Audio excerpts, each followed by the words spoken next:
Welcome to Pastless. If you're here, you're probably searching for something different. Not loud headlines, not fast edits, not breaking news, but stories. Real history. Untold moments. The events that shaped the world told slowly, deeply, and calmly. Here at Pastless, we explore the most fascinating, mysterious, and powerful chapters of human history, from forgotten empires and hidden wars to political scandals, revolutions, and turning points that changed civilization forever. But we tell them differently. Our stories are immersive, cinematic, carefully paced, designed not just to inform you, but to relax your mind. Many of our listeners press play at night. Some stay awake, completely absorbed. Others drift off halfway through, letting history carry them into sleep. And that's perfectly okay, because Pastless is not about noise, it's about atmosphere. Each episode is deeply researched, fact-based, and written as a continuous narrative. No interruptions, no distractions, just the steady rhythm of history unfolding. So, whether you're here to learn, to think, or simply to fall asleep to the sound of the past, you're in the right place. Subscribe to Pastless. Turn down the lights. Get comfortable. And let the past speak. At 10:15 a.m. on October 24th, 1907, a crowd began forming outside a granite building in Lower Manhattan. By noon, it was a mob. Men in dark wool suits, some of the wealthiest investors in America, were shoving one another in the street. Messengers sprinting between buildings. Bank clerks locked doors. Stock tickers ran hours behind reality. Inside the New York Stock Exchange, traders were screaming. America was not at war. There was no natural disaster, no foreign invasion, and yet the financial heart of the United States was bleeding out. Within days, the entire American banking system would be on the verge of collapse, and the man who would stop it was not the president. He was not elected. He held no public office. His name was J.P. Morgan, and what he did in secret rooms over the next 2 weeks would permanently reshape the American economy and quietly lay the foundation for the creation of the Federal Reserve. But to understand how America nearly imploded in 1907, you have to go back to an era when the country was expanding faster than its institutions could control. At the dawn of the 20th century, America was booming. Railroads stitched the continent together. Steel mills burned day and night in Pennsylvania. Oil flowed out of Texas fields. Immigration surged through Ellis Island. Cities grew vertically. Fortunes were made overnight. But beneath the surface of this explosive growth was a fragile financial system. There was no central bank, no federal deposit insurance, no lender of last resort. If a bank ran out of cash, it failed. And if depositors panicked, there was nothing to stop a collapse. Banking in 1907 was a patchwork system of national banks, state banks, and something called trust companies. Trust companies operated with fewer regulations and lower reserve requirements than national banks. They were allowed to take deposits and invest aggressively in stocks, bonds, and speculative ventures. They grew rapidly, and they were vulnerable. In early October 1907, two speculators, Fergus Augustus Hines and Charles W. Morse, attempted to corner the stock of United Copper Company. Their plan was simple: buy up most available shares, restrict supply, force short sellers to cover at higher prices, and make a fortune. It failed spectacularly. When United Copper's stock collapsed, it exposed a web of interconnected loans. Hines had ties to several banks. Morse controlled others. Rumors began to spread. Depositors at the Mercantile National Bank began withdrawing funds, then another bank, then another. But the real crisis ignited on October 21st when depositors began lining up outside the Knickerbocker Trust Company, the third largest trust in New York. Its president, Charles T. Barney, had indirect connections to the failed speculation. Rumors were enough. By morning, thousands of depositors were demanding their money. Knickerbocker requested emergency assistance from the New York clearinghouse. It was denied. By afternoon, the Knickerbocker Trust Company suspended operations. The doors closed. Panic spread like wildfire. If the third largest trust could fall, none were safe. Depositors rushed to withdraw funds from other institutions. Banks hoarded cash. Loans were called in. Businesses couldn't access credit. The stock market began collapsing under forced liquidations. This wasn't just a Wall Street problem. Factories couldn't meet payroll. Railroads couldn't refinance short-term debt. The entire American economy was seizing up. And at the center of it all was 70-year-old financier John Pierpont Morgan. Morgan was already a legend. He had reorganized failing railroads, helped rescue the U.S. Treasury during the Panic of 1895, built U.S. Steel into the first billion-dollar corporation. He was not beloved. Many saw him as the embodiment of corporate power. But when the crisis hit, everyone turned to him. Because there was no Federal Reserve. There was no coordinated federal mechanism to inject liquidity. There was only Morgan.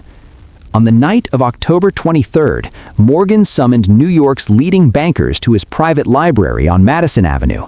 The room was lined with Renaissance paintings and rare manuscripts. Outside, crowds screamed about collapsing markets. Inside, Morgan demanded clarity. He ordered accountants to examine the books of struggling institutions overnight. He refused to rely on rumors. His logic was ruthless. Some banks deserved to fail. Others had to be saved. By candlelight and electric lamps, teams of auditors worked until dawn reviewing balance sheets. The next morning, Morgan announced which institutions would receive support. He convinced solvent banks to pool funds.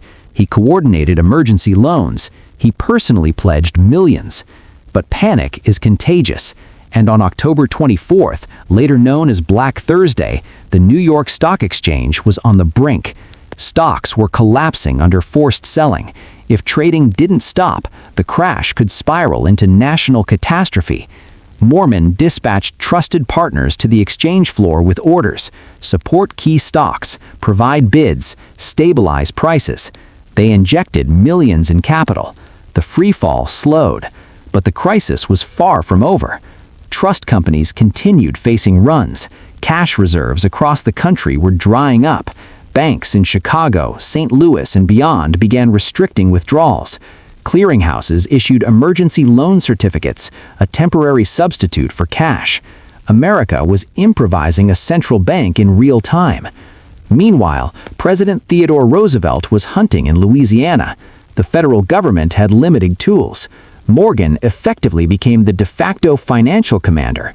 Then came the most dramatic night, November 2nd, 1907. The Trust Company of America, one of the largest remaining trusts, was facing collapse. If it failed, contagion would sweep the entire system. Morgan locked over a dozen leading bankers inside his library, literally locked them in.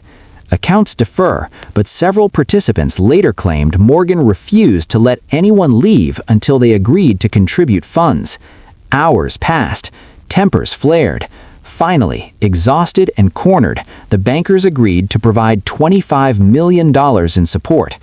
The Trust Company of America survived.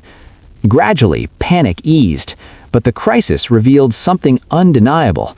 The United States financial system depended on the decisions of one private individual. That terrified policymakers.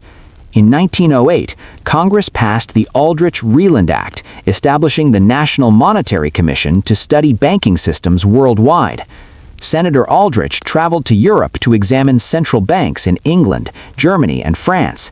Their systems had something America lacked: a central authority capable of providing emergency liquidity. In November 1910, a secret meeting took place on Jekyll Island, Georgia. Aldrich, along with several powerful bankers, including representatives connected to Morgan, drafted a proposal for a central banking system. It would take 3 more years of political negotiation, public debate, and reform movements. But in 1913, President Woodrow Wilson signed the Federal Reserve Act into law. The United States finally had a central bank, and its origin story traced directly back to the Panic of 1907. J.P. Morgan died in 1913, just months before the Federal Reserve opened its doors. He never saw the institution fully operational, but his actions during the crisis demonstrated both the power and the danger of concentrated financial authority. The Panic of 1907 is often overshadowed by the Great Depression, but historians understand its significance. It was the moment America realized modern capitalism required modern safeguards. It exposed the fragility beneath industrial expansion. It showed how quickly confidence could evaporate, and it proved that in the absence of government structure, private power would fill the vacuum.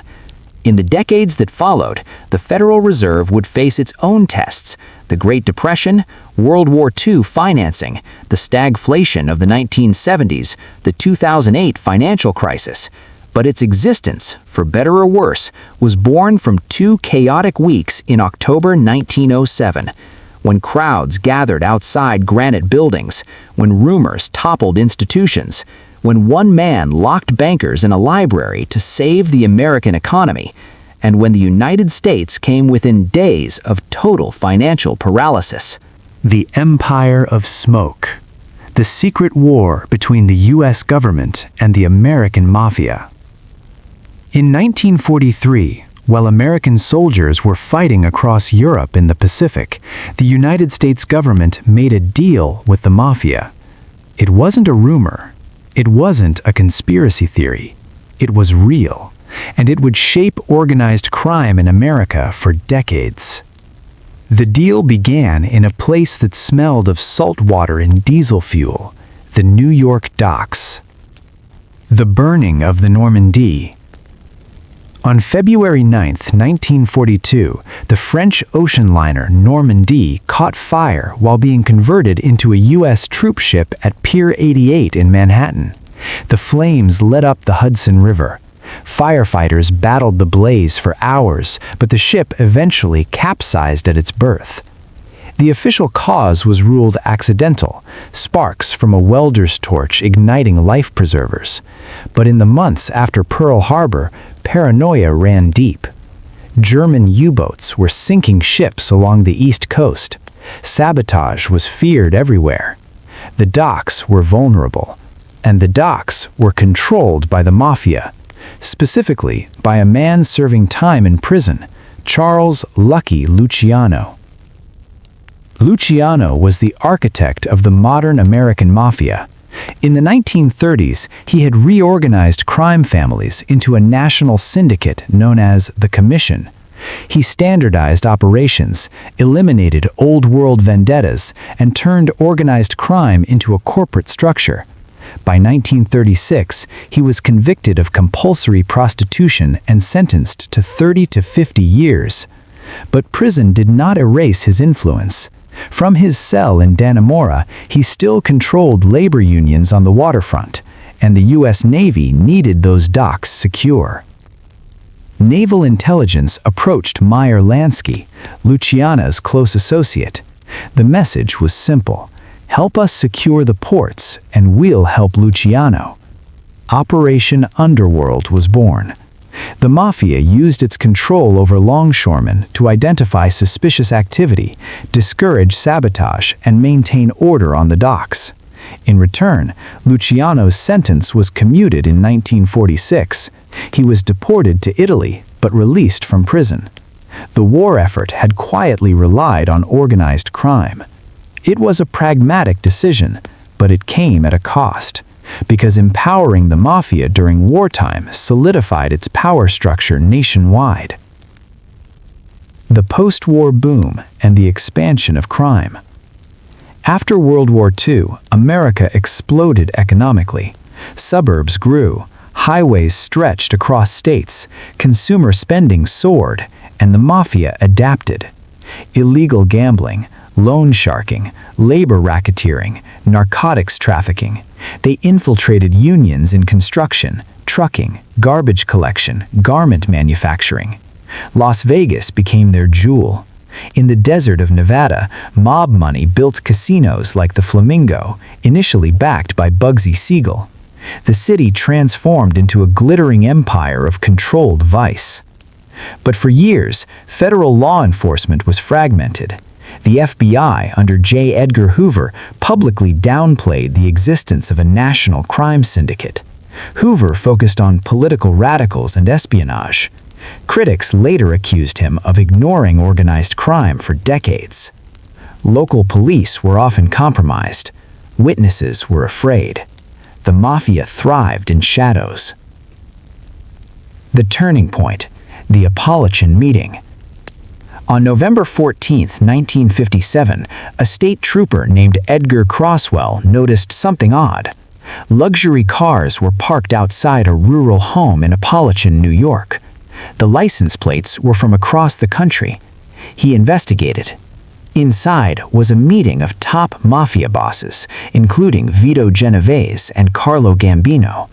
When police approached, men in expensive suits fled into the woods. Some were caught hiding in bushes. Others claimed they were attending a barbecue. The arrests exposed something undeniable: a coordinated national crime organization. The myth that the mafia was just a collection of local gangs collapsed. Public pressure mounted. The federal government could no longer ignore it. The rise of RICO. In 1970, Congress passed the Racketeer Influenced and Corrupt Organizations Act, RICO. It changed everything. Before RICO, prosecutors had to prove individual crimes. Now they could prosecute leaders for patterns of criminal enterprise. If a boss ordered a crime but never touched it, he could still be charged. RICO allowed the government to dismantle entire organizations. Over the next 2 decades, major crime families were prosecuted. In 1985, the Commission trial convicted leaders of New York's 5 families. For the first time, the top tier of American organized crime faced coordinated federal destruction. The paradox. But here's the deeper irony. The same federal government that empowered Luciano during World War II later built the legal tools to destroy his empire. Operation Underworld strengthened organized crime at a critical moment. RICO dismantled it. The relationship between power and pragmatism is rarely clean. History isn't simple. During wartime, moral lines blur, alliances shift, short-term survival decisions echo for decades. The mafia didn't disappear. It evolved, scaled back, went quieter, diversified. But its golden age, the era of untouchable bosses and open coordination, ended in federal courtrooms. And the catalyst wasn't a dramatic gunfight, it was legislation. The story of America's war with organized crime isn't just about gangsters. It's about institutions maturing, about a nation realizing that shadow power structures can grow when oversight is weak, about how crises, war, economic expansion, and political pressure reshape alliances. In 1943, the government needed the docks secure. In 1970, it needed the streets secure. In both cases, it adapted, and in adapting, it changed the structure of American power itself. The day the sky caught fire. The Cuban Missile Crisis and the 13 days that nearly ended the world. On October 16, 1962, at 8:45 a.m., President John F. Kennedy was handed a folder that contained photographs capable of ending civilization. They were black and white reconnaissance images taken by a U-2 spy plane flying 70,000 feet above Cuba. In the grainy frames were long cylindrical objects positioned on launch pads. Missile sites. Soviet missile sites. 90 miles from Florida. The Cold War had been simmering for nearly 2 decades. Since the end of World War II, the United States and the Soviet Union had circled one another like armed giants. They had divided Europe, They had built hydrogen bombs capable of vaporizing cities. They had tested weapons in deserts and atolls. But this was different. This was proximity. If operational, those missiles could reach Washington, D.C., New York City, Chicago within minutes. No warning, no time. The balance of nuclear deterrence had shifted overnight. Kennedy convened a secret group of advisors that would later be known as ExComm, the Executive Committee of the National Security Council. Inside the cabinet room, tension thickened the air. Some generals demanded immediate airstrikes, bomb the sites before they become operational, invade Cuba if necessary. Others warned that bombing Soviet personnel would be an act of war. The Soviet Union might respond in Berlin, or worse, launch nuclear retaliation. The problem was simple and terrifying. No one knew how Moscow would react. The Cold War had been fought through proxies and rhetoric. Now it was a direct confrontation. The shadow of Bay of Pigs. Just 18 months earlier, the United States had backed a failed invasion of Cuba, the Bay of Pigs. Cuban exiles, trained by the CIA, attempted to overthrow Fidel Castro. It was a disaster. Castro tightened his grip on power.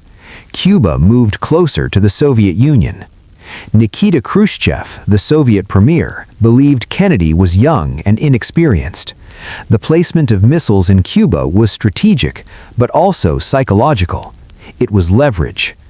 The Soviets argued that the United States had placed missiles in Turkey near Soviet borders. Why couldn't they do the same in Cuba?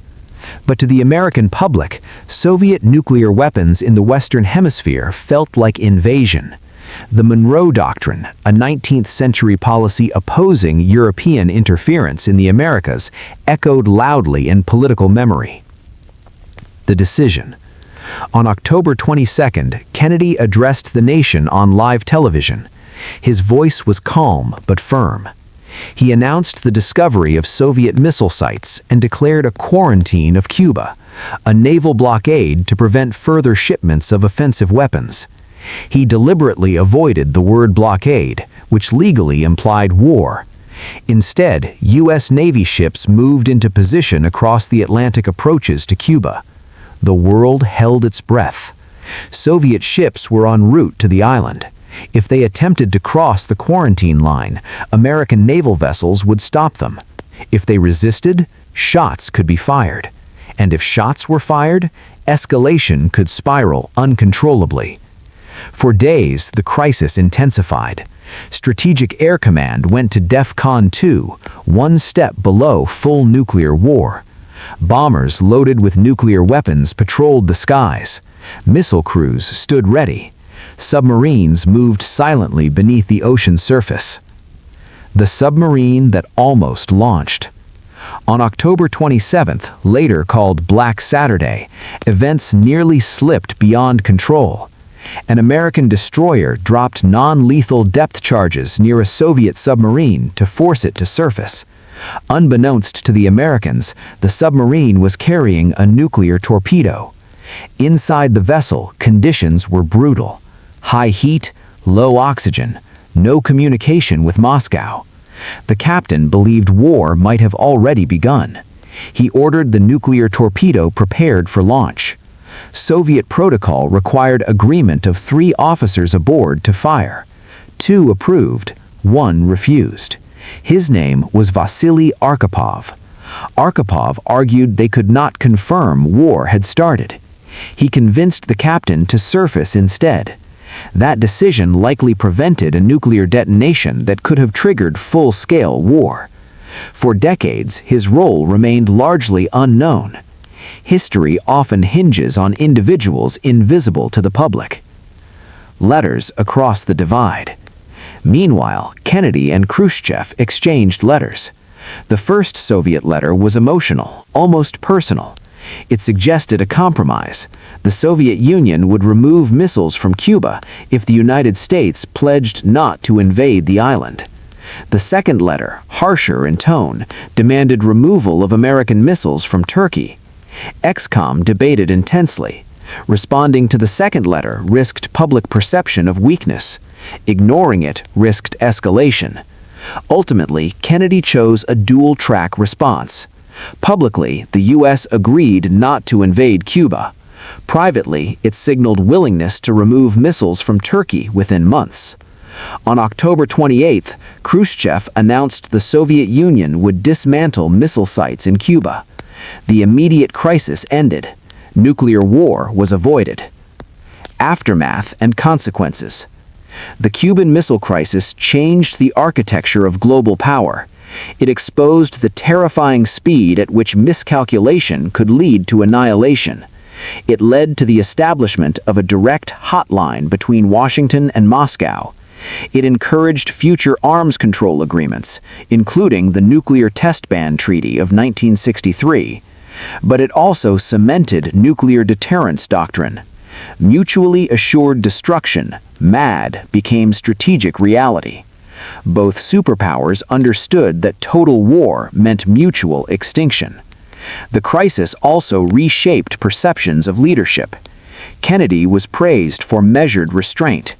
Khrushchev faced criticism within the Soviet Union and was removed from power 2 years later. For the American public, the 13 days were a brush with apocalypse. School children practiced duck and cover drills. Families built fallout shelters. Civil defense pamphlets circulated widely. The Cold War was no longer abstract geopolitics. It was personal survival. The fragility of control. What makes the Cuban Missile Crisis astonishing isn't just that it happened. It's how many variables were outside anyone's control. A U-2 spy plane was accidentally shot down over Cuba during the crisis. Another U-2 strayed into Soviet airspace by mistake due to navigational error. Each event could have triggered retaliation. The world was saved not by perfect systems, but by restraint, caution, and in some cases, sheer luck. Historians reviewing declassified documents decades later were stunned by how close events came to catastrophe. Nuclear weapons were armed, command structures were stressed, communications were slow, and yet decisions were made, sometimes within minutes, that preserved civilization. The Cuban Missile Crisis remains one of the most studied moments in modern history because it illustrates the razor-thin margin between peace and destruction. It was not a dramatic battlefield clash. It was a test of nerves, of diplomacy under unimaginable pressure, of whether leaders could step back from escalation. For 13 days, the sky felt combustible. The ocean was lined with warships. The air was thick with fear, and the fate of millions rested on letters, conversations, and the judgment of a few individuals. The world stepped back from the edge, but it never forgot how close it had come. The president who couldn't walk. The hidden illness of Franklin Delano Roosevelt and the secret that led America through war. On August 10, 1921, Franklin Delano Roosevelt dove into the cold waters off Campobello Island and felt something slip away from him forever. He was 39 years old, athletic, ambitious, a rising star in the Democratic Party. That evening, he complained of chills and back pain. By the next morning, he could barely stand. Within days, paralysis crept up his legs. Doctors were baffled. Some diagnosed a severe cold, others suspected a spinal blood clot. Finally, specialists concluded it was poliomyelitis, polio, a viral disease that often left children crippled but rarely struck powerful adult men. Roosevelt would never walk unaided again, and America would not know the full truth for decades. The culture of strength. In the early 20th century, physical vigor was equated with leadership. Theodore Roosevelt had embodied rugged masculinity. Woodrow Wilson, though frail by the end of his presidency, had initially projected scholarly command. A paralyzed politician in a wheelchair was considered unelectable. Roosevelt understood this instinctively. He was determined not to disappear, but his rehabilitation was grueling. His legs were permanently paralyzed from the waist down. He learned to stand with heavy steel braces locked at the knees. He practiced swinging his hips forward, using a cane and the arm of a companion for balance. Every public appearance required choreography. Photographers were discouraged from capturing him seated. Secret Service agents positioned themselves to block certain angles. Members of the press largely cooperated, an unspoken pact between media and leadership. America saw strength. Behind the scenes was extraordinary effort. Reinvention at Warm Springs. In 1924, Roosevelt discovered Warm Springs, Georgia, a resort known for therapeutic mineral waters. He believed the buoyancy helped him regain partial strength. In reality, his legs never recovered meaningful function. But Warm Springs gave him something more valuable: perspective. He met other polio patients, children struggling with braces, adults navigating disability without wealth or political power. Roosevelt, born into privilege, developed deeper empathy. He invested his own money into transforming Warm Springs into a rehabilitation center. He didn't withdraw from public life, he rebuilt it. The Great Depression. In 1929, the stock market crashed. Banks failed, factories closed, unemployment soared past 20%. By 1932, America was in despair. President Herbert Hoover struggled to restore confidence. Bread lines stretched across cities. Farmers lost land. Trust in institutions collapsed. Roosevelt ran for president, promising a new deal for the American people. He projected optimism, energy, action. His disability was carefully managed during the campaign. He appeared standing at podiums, gripping supports unseen by audiences. When he won in a landslide, the nation demanded immediate solutions. The first 100 days. Roosevelt moved with urgency. He declared a national bank holiday to prevent further collapses. He pushed emergency legislation through Congress at unprecedented speed. The Civilian Conservation Corps put young men to work in forests and parks.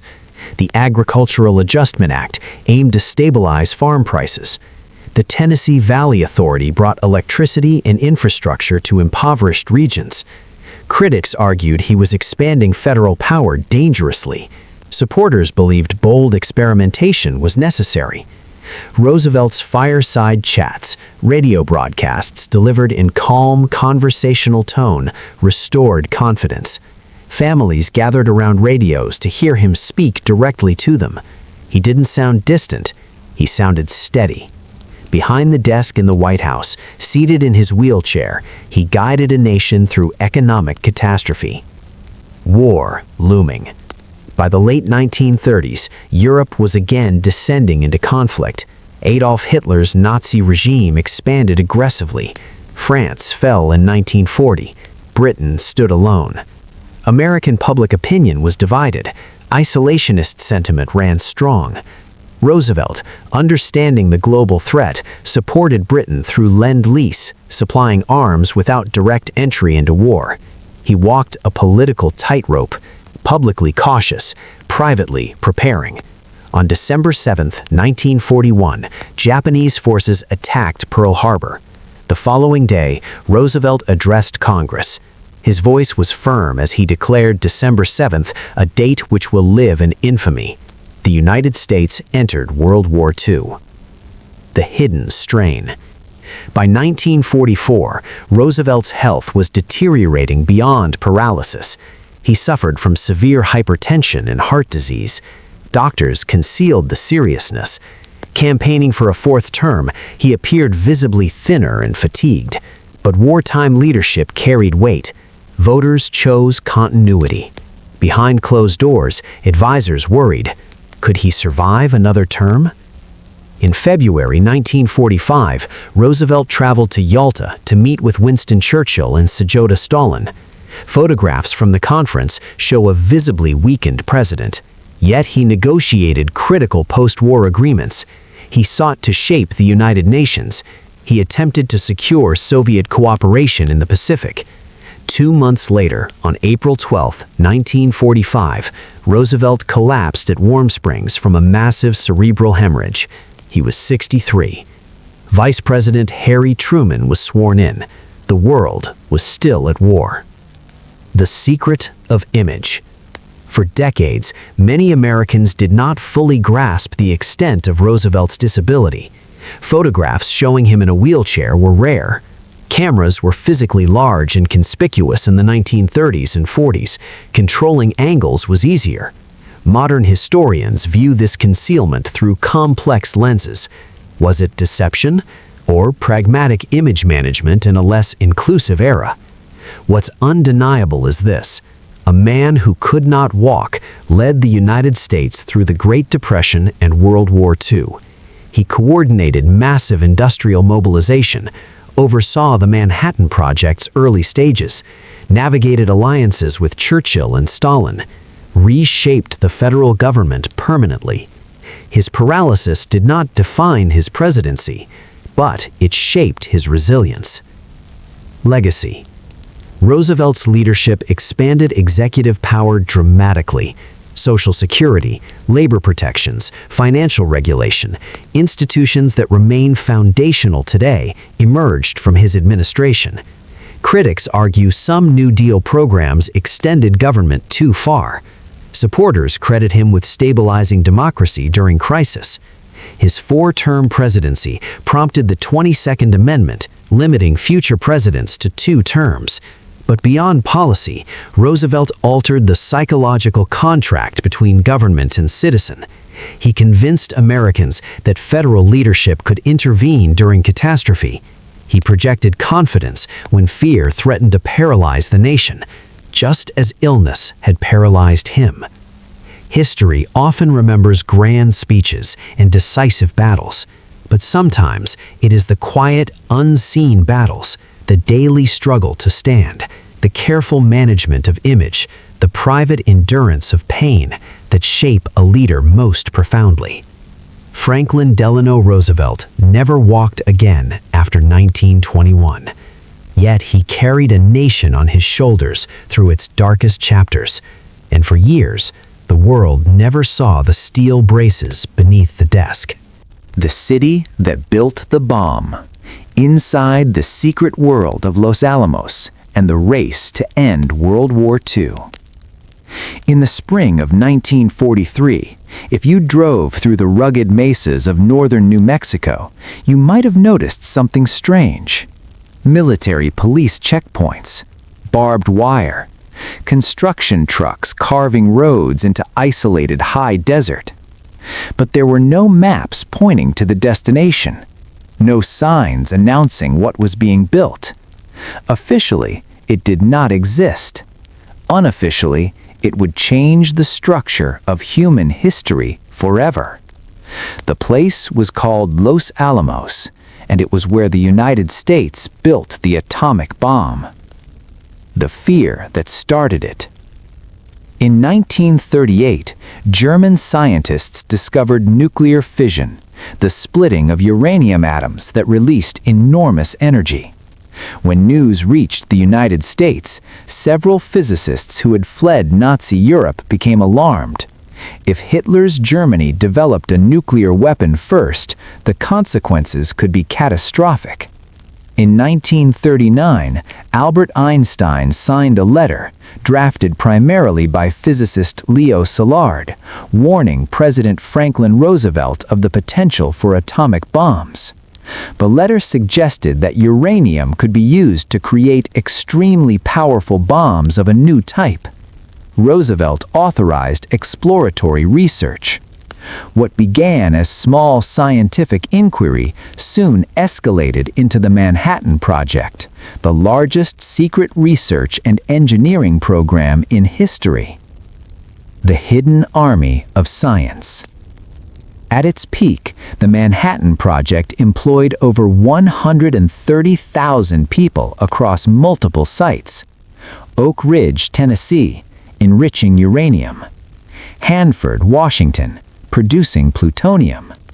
Los Alamos, New Mexico, designing and assembling the weapon. Most workers did not know what they were building.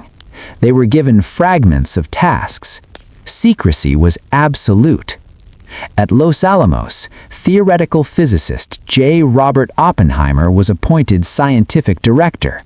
He was brilliant, intense, charismatic. He gathered some of the greatest scientific minds of the era: Enrico Fermi, Richard Feynman, Niels Bohr, young mathematicians, chemists, engineers. They lived in a remote, fenced-in community. Mail was censored, conversations were monitored, security clearances were strict. Yet within this isolated environment, intellectual energy surged.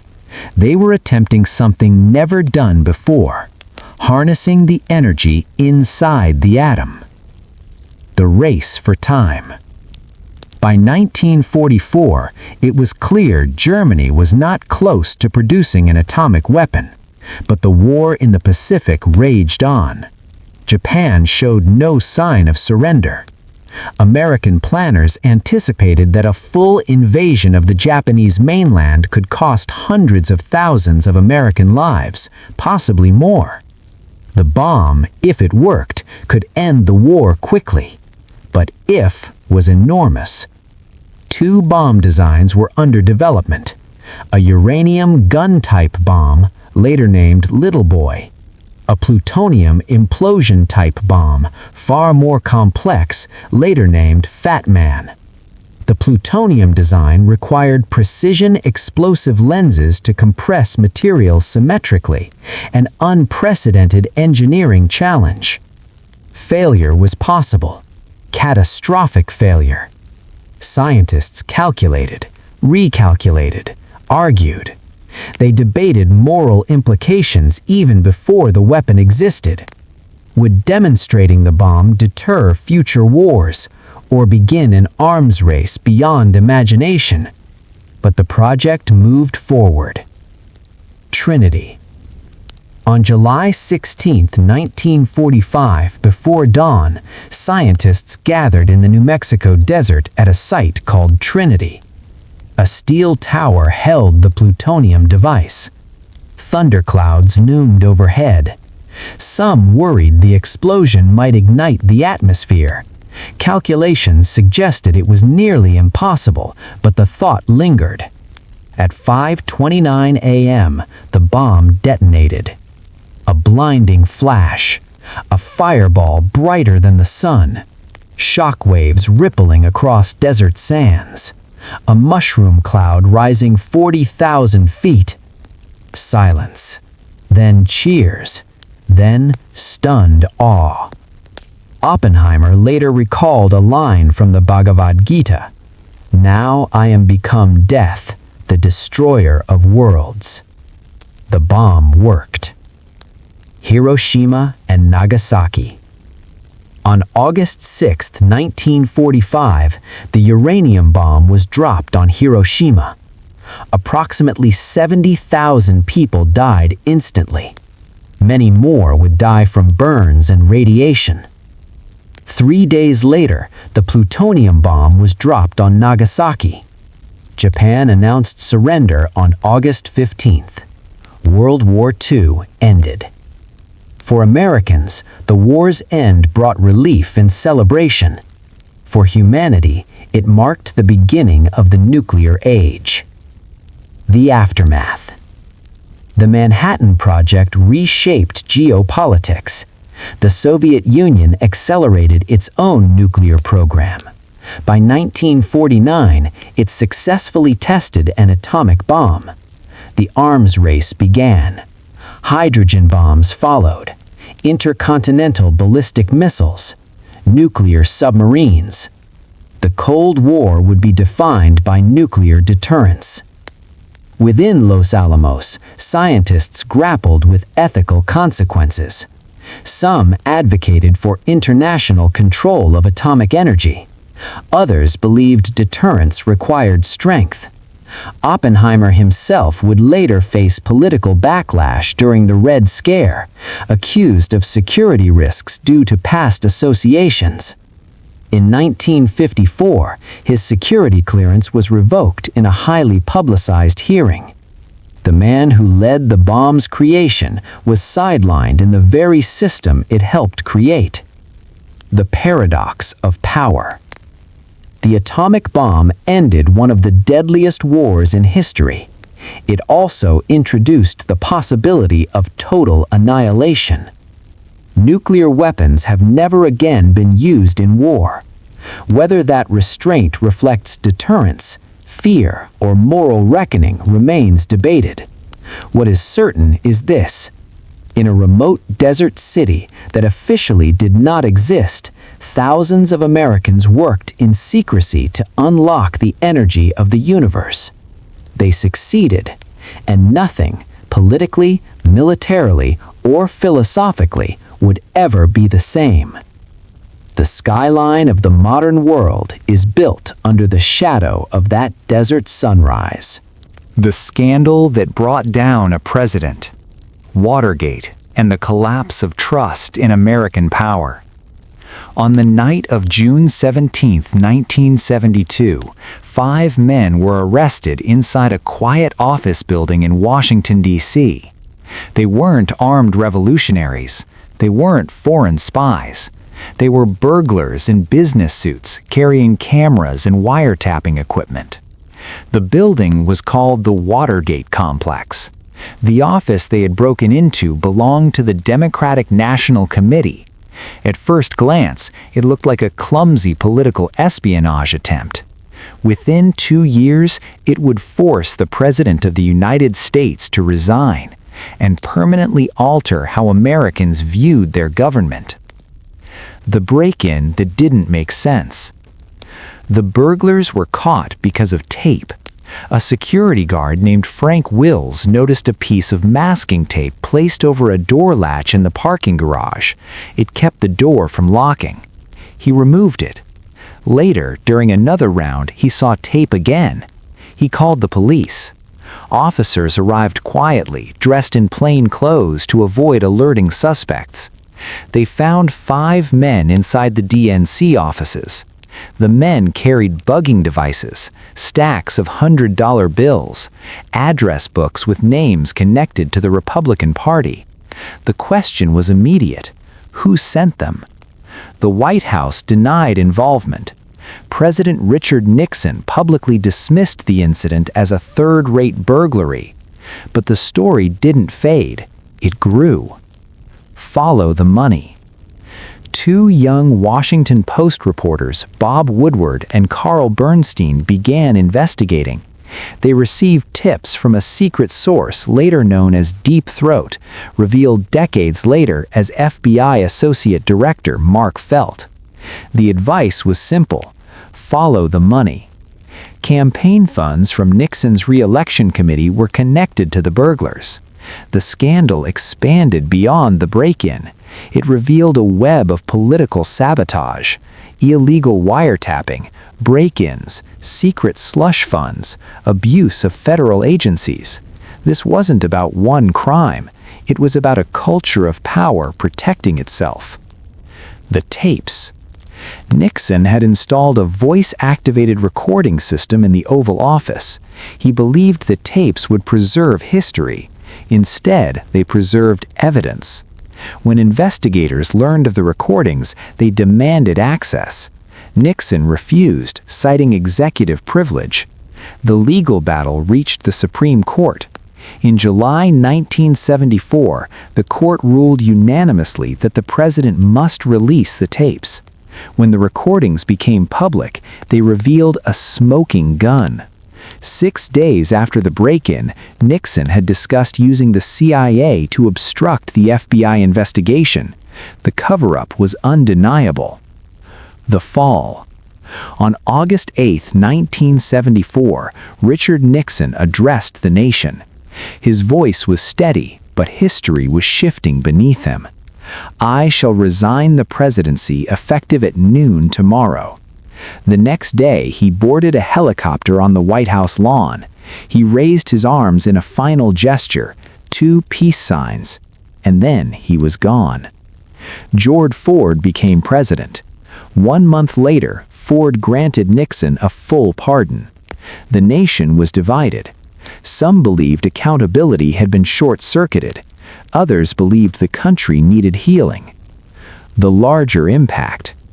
Watergate did more than remove a president. It eroded public trust. Before Watergate, faith in government institutions was significantly higher. After Watergate, skepticism became permanent. Congress passed reforms, the War Powers Act, campaign finance laws, stronger oversight of intelligence agencies. Journalism gained new prestige. Investigative reporting became a powerful democratic force. But cynicism also deepened. Americans learned that power, even at the highest level, could be misused, and that secrecy could rot institutions from within. The human element. Richard Nixon was not a simple villain. He had opened diplomatic relations with China, negotiated arms control agreements with the Soviet Union, expanded environmental protections. Yet his presidency became defined by Watergate. Historians debate his motivations. Was it paranoia? Fear of political enemies? Desire to control narratives? Perhaps it was the psychology of power itself. Watergate demonstrated that democratic systems rely not only on laws, but on norms. When those norms are violated, institutions strain. The Constitution provided mechanisms for accountability. They worked, but at a cost. The Watergate scandal remains a reminder that democracy is not self-sustaining. It depends on transparency, checks and balances, courage within institutions, and citizens paying attention. On a summer night in 1972, 5 burglars entered an office building. 2 years later, a president left office in disgrace. The arc between those events reshaped American political culture, and the echo of Watergate still lingers in every modern debate about executive power and public trust. The Challenger explosion. The morning America watched the sky break. At 11:38 a.m. on January 28, 1986, millions of Americans were watching television. In classrooms across the country, teachers rolled in bulky CRT televisions mounted on metal carts. Students leaned forward in their seats. The air buzzed with anticipation. A school teacher from New Hampshire, Krista McAuliffe, was about to go to space. NASA had selected her as part of the Teacher in Space project, an initiative meant to inspire a generation. She would conduct lessons from orbit. She would show students that space was not reserved only for elite test pilots. The Space Shuttle Challenger stood on Launch Pad 39B at Kennedy Space Center in Florida, framed against a bright blue winter sky. It was cold that morning, unusually cold for Florida. Icicles had formed on the launch tower overnight. Engineers had concerns, but the countdown continued. T-minus 10, 9, 8. At ignition, twin solid rocket boosters erupted in flame. The shuttle rose slowly, majestically, trailing white exhaust across the sky. For 73 seconds, everything appeared normal. Then, the sky fractured. A plume of smoke veered sideways. A flash, an expanding cloud of white and gray. The shuttle disintegrated at 46,000 feet. 7 astronauts were gone, and America was frozen in disbelief. The warning signs. The tragedy did not begin at liftoff. It began years earlier. The Space Shuttle program was designed to make spaceflight routine, reusable, economical, frequent. NASA promised launches would become almost as regular as airline flights. But engineering reality was more complicated. The shuttle relied on solid rocket boosters attached to a massive external fuel tank. Between segments of those boosters were rubber O-rings designed to seal hot gases during ignition. Engineers at Morton Thiokol, the contractor responsible for the boosters, had observed O-ring erosion on previous flights. Cold temperatures reduced the elasticity of the rubber. On the night before launch, engineers warned NASA managers that temperatures could drop below previously tested limits. They recommended postponement, but the pressure was immense. The shuttle program had experienced delays. Public attention was high because of the Teacher in Space initiative. After a series of conference calls, management overruled concerns. The launch proceeded. At liftoff, cold O-rings failed to seal properly. A jet of hot gas escaped. It burned through structural components. The external fuel tank ruptured. The shuttle broke apart under aerodynamic stress. The immediate aftermath. For a few seconds after the explosion, commentators struggled to understand what they were seeing. Then the truth settled in. President Ronald Reagan postponed his State of the Union address. That evening, he spoke directly to the nation. "We will never forget them, nor the last time we saw them, this morning as they prepared for their journey and waved goodbye." He quoted a poem describing aviators who slipped the surly bonds of earth and touched the face of God. The speech resonated deeply, but grief was accompanied by questions. How could this happen? Had warning signs been ignored? The Rogers Commission. An independent commission led by former Secretary of State William Rogers was formed to investigate. Among its members was physicist Richard Feynman, a Nobel Prize winner known for blunt honesty. During televised hearings, Feynman performed a simple demonstration. He placed a piece of O-ring material into a glass of ice water. When removed, it failed to regain flexibility. His point was unmistakable. Cold temperatures compromised the seal. The failure was not mysterious. It was mechanical. But the deeper issue was organizational. The commission concluded that NASA's culture had normalized deviance. Repeated minor problems had been accepted as manageable. Communication between engineers and managers had broken down. Schedule pressure had overshadowed safety caution. The tragedy was not just hardware failure, it was decision failure. A nation's confidence shaken. The Challenger disaster halted shuttle flights for nearly 3 years. NASA redesigned the solid rocket boosters, instituted new safety protocols, re-examined internal culture. But the image of the explosion lingered. For a generation of Americans, the optimism of the early space program, the Apollo moon landings, the heroic astronauts, had symbolized boundless progress. Challenger exposed vulnerability.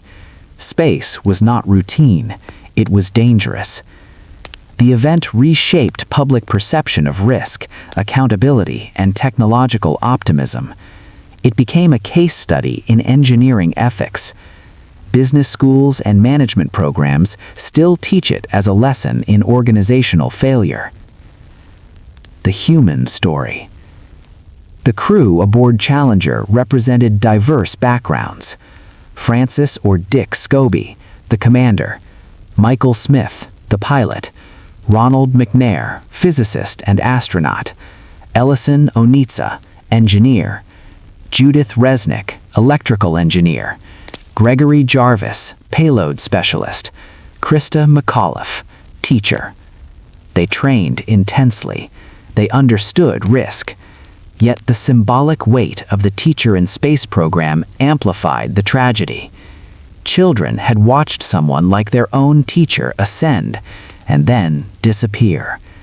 The event was deeply personal. The long shadow. 17 years later, in 2003, another shuttle, Columbia, disintegrated during re-entry due to damage sustained at launch. 7 more astronauts were lost. Investigations again pointed to cultural and communication failures. The Space Shuttle program ended in 2011. Today, space exploration continues through new partnerships with private companies. But Challenger remains a turning point. It forced reckoning. It reminded America that technological ambition must be balanced by humility, that dissenting voices must be heard, that optimism must not silence caution. On a clear January morning, a column of fire rose towards the sky. 73 seconds later, it became a cloud of smoke drifting across Florida. Millions watched it happen, and for a moment, the sky itself felt fragile. The Tulsa Race Massacre. The 2 days America tried to erase. For decades, it was barely mentioned. No textbooks, no monuments, no national reckoning. Just silence. Yet in 1921, in the heart of Oklahoma, one of the wealthiest black communities in the United States was reduced to ashes in less than 24 hours. And for nearly a century, much of America pretended it never happened. Black Wall Street. In the early 20th century, Tulsa was booming.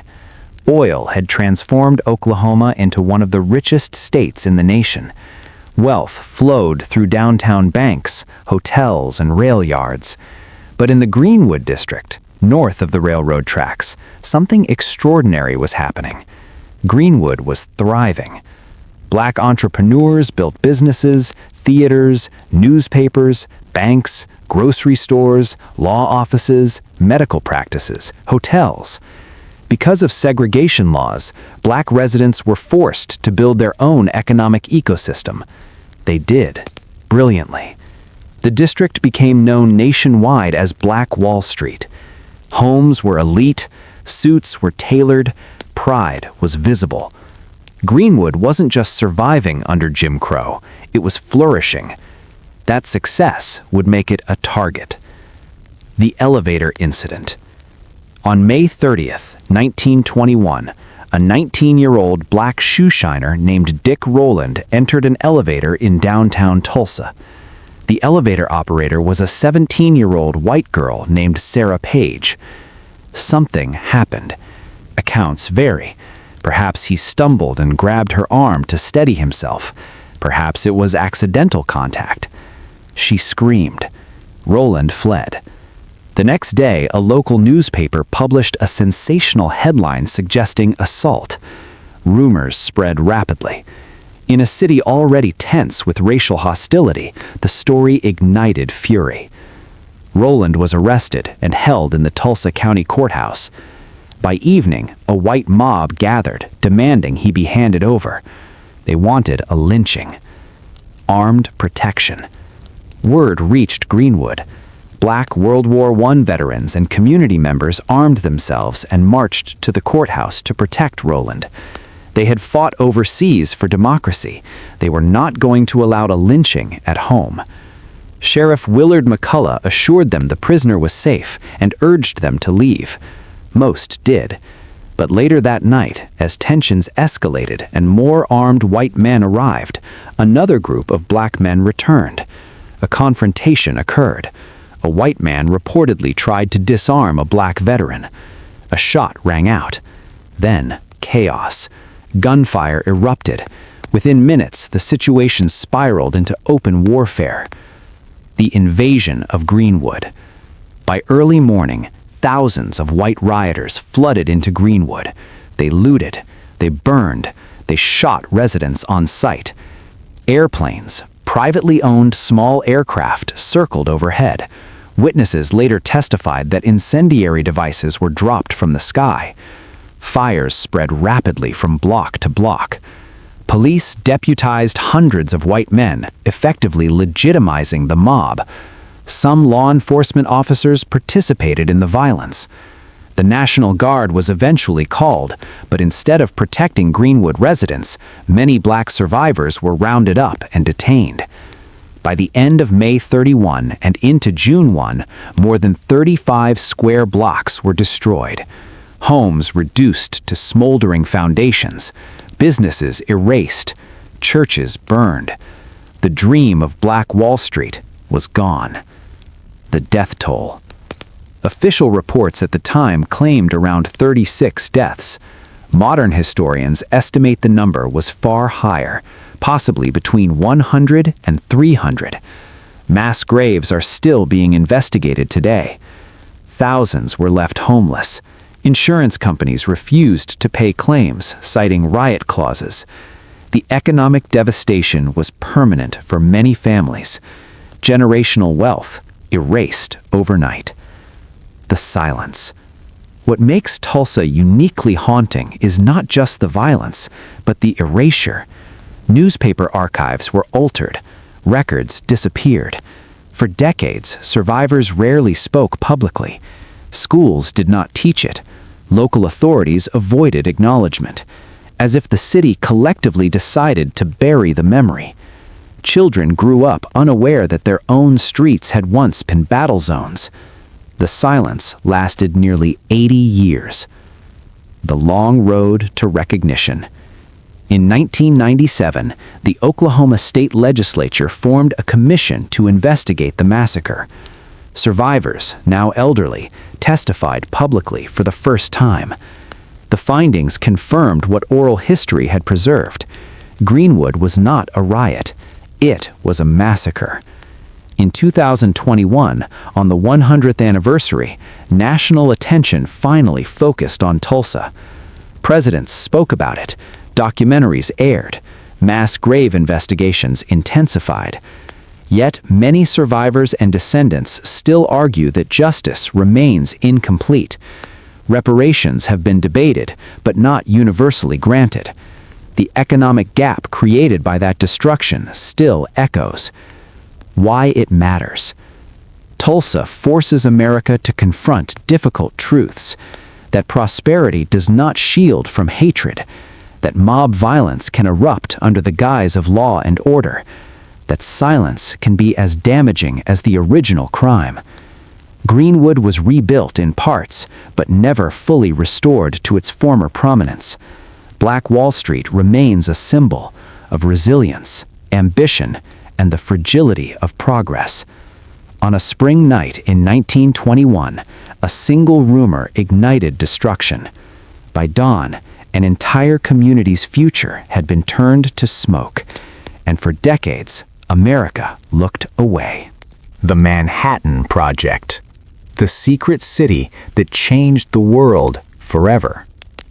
It began with a letter, not from a general, not from a president, but from a scientist who feared that if America did nothing, the world would fall under a shadow darker than any war before it.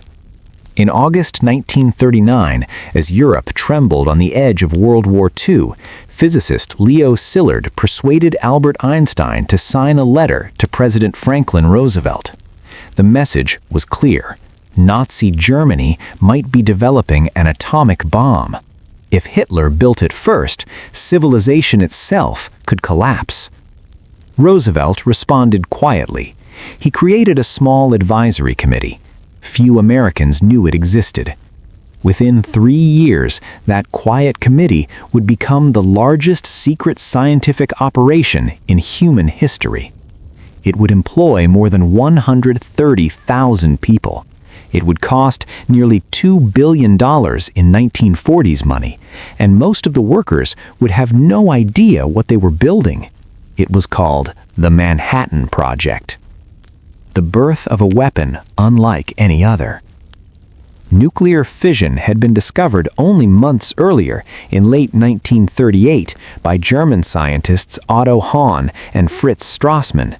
When uranium atoms were split, they released enormous energy. Szilard realized something terrifying. A chain reaction could create a bomb thousands of times more powerful than anything ever built.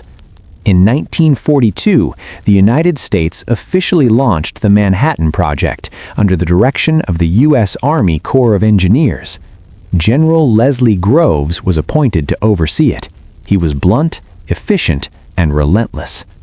To lead the scientific effort, Groves chose a brilliant but complex physicist, J. Robert Oppenheimer. Oppenheimer was not the obvious choice. He had left-leaning political associations and no experience running massive organizations. But he had something rare, the ability to bring together the greatest scientific minds of the era. And he understood what was at stake. The secret cities. The Manhattan Project created entire cities in secret. Oak Ridge, Tennessee, Hanford, Washington, Los Alamos, New Mexico. They did not exist on most maps. Oak Ridge became home to massive facilities designed to enrich uranium. Workers operated calutrons and centrifuges without fully understanding what they were producing. They were told their task was vital to the war effort. Hanford housed reactors built to produce plutonium, an entirely new element that barely existed in nature. Los Alamos was different. It was isolated in the New Mexico desert, a scientific fortress on a mesa. Families moved into simple wooden homes under strict security. Mail was censored. Conversations were guarded. There, under Oppenheimer's leadership, physicists like Enrico Fermi, Richard Feynman, and Niels Bohr attempted to solve an impossible problem: how to turn theoretical equations into a functioning atomic bomb. Building the unimaginable. Two bomb designs emerged. One, called Little Boy, used enriched uranium in a relatively simple gun-type mechanism. The other, Fat Man, required an implosion design using plutonium, far more complex and far more uncertain. Scientists raced against time. Europe was still at war. Intelligence suggested Germany might be progressing in nuclear research. Yet by 1944, it became clear Germany was far behind. But the project did not stop. The focus shifted towards Japan. Trinity. On July 16, 1945, in the desert near Alamogordo, New Mexico, the first atomic bomb was tested. The code name was Trinity. At 5:29 a.m., the device detonated. The explosion created a blinding flash brighter than the sun. A fireball rose into the sky, forming the first mushroom cloud in history. Shock waves shattered windows miles away. Observers were stunned into silence. Oppenheimer later recalled a line from the Bhagavad Gita: "Now I am become death, the destroyer of worlds." The bomb worked. The world had changed in an instant. Hiroshima. On August 6, 1945, the Enola Gay bomber Enola Gay flew over Hiroshima, Japan. At 8:15 a.m., Little Boy was dropped. The explosion leveled much of the city. Tens of thousands died instantly. Fires raged. Radiation sickness spread silently in the days and weeks that followed. 3 days later, Fat Man was dropped on Nagasaki. Japan surrendered on August 15th. World War II ended, but something far larger had begun. The moral divide. Even before Hiroshima, scientists within the Manhattan Project were divided. Some believed the bomb was necessary to end the war quickly and save lives that would have been lost in a ground invasion. Others argued for a demonstration explosion, a warning rather than direct use on cities. Petitions were circulated, debates intensified, but the decision had already moved beyond the laboratory. President Truman authorized the bombings, believing they would force surrender and prevent further bloodshed.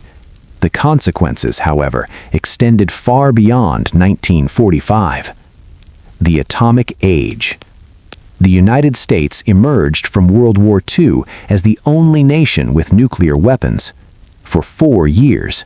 In 1949, the Soviet Union successfully tested its own atomic bomb. The arms race had begun. The Manhattan Project did not just end a war, it launched the Cold War. Nations now lived under the constant possibility of annihilation. The phrase mutually assured destruction would later define an era. Civil defense drills became common in American schools. Children were taught to duck and cover. Fallout shelters were built in basements. The fear was constant. And it all traced back to that letter in 1939. The human cost. The Manhattan Project workers were sworn to secrecy. Many did not know the true purpose of their labor until the bombs were used. Indigenous lands in New Mexico were impacted. Communities near Hanford experienced long-term environmental contamination. Radiation exposure affected workers and nearby residents. The atomic age carried consequences that stretched for generations. Oppenheimer himself later opposed the development of the hydrogen bomb, an even more powerful weapon. In 1954, during the height of Cold War paranoia, his security clearance was revoked. He was publicly humiliated in hearings that reflected the deep anxieties of the era. The father of the atomic bomb became a symbol of the moral complexity of scientific power. The world that followed. Since 1945, nuclear weapons have not been used in war, yet thousands remain in global arsenals. The Manhattan Project demonstrated both the brilliance and the danger of human innovation. It proved that science could end a global conflict. It also proved that humanity had built the tools for its own extinction. The desert at Trinity Site is quiet now. Grass grows where the first fireball rose, but the world still lives in the shadow of that dawn. The atomic bomb did not just change warfare, it changed politics, it changed ethics, it changed the psychology of an entire civilization. From that moment forward, America and the world understood that destruction could be total, and that knowledge could never be undone. The Dust Bowl, when the sky turned black over America. It did not begin with a storm. It began with optimism, with tractors roaring across the Great Plains, with advertisements promising rain follows the plow, with families convinced that the endless grasslands of Kansas, Oklahoma, Texas, Colorado, and New Mexico were the future of American prosperity. And then, the sky disappeared. By the mid-1930s, entire towns would be swallowed by walls of dust so thick that daylight vanished. Children would suffocate in their own homes. Crops would fail for years, and nearly 3.5 million Americans would be forced to leave their land. This was not a hurricane, not a tornado, not a single catastrophe. It was something far worse. It was slow, it was man-made, and it nearly destroyed the American heartland. The Great Plow-Up.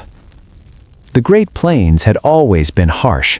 For centuries, deep-rooted prairie grasses held the soil together against drought and wind.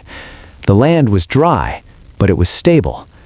In the late 19th and early 20th centuries, settlers flooded westward, encouraged by the Homestead Act and railroad expansion. During World War I, wheat prices soared. Europe needed food. Farmers were urged to plant more. And they did.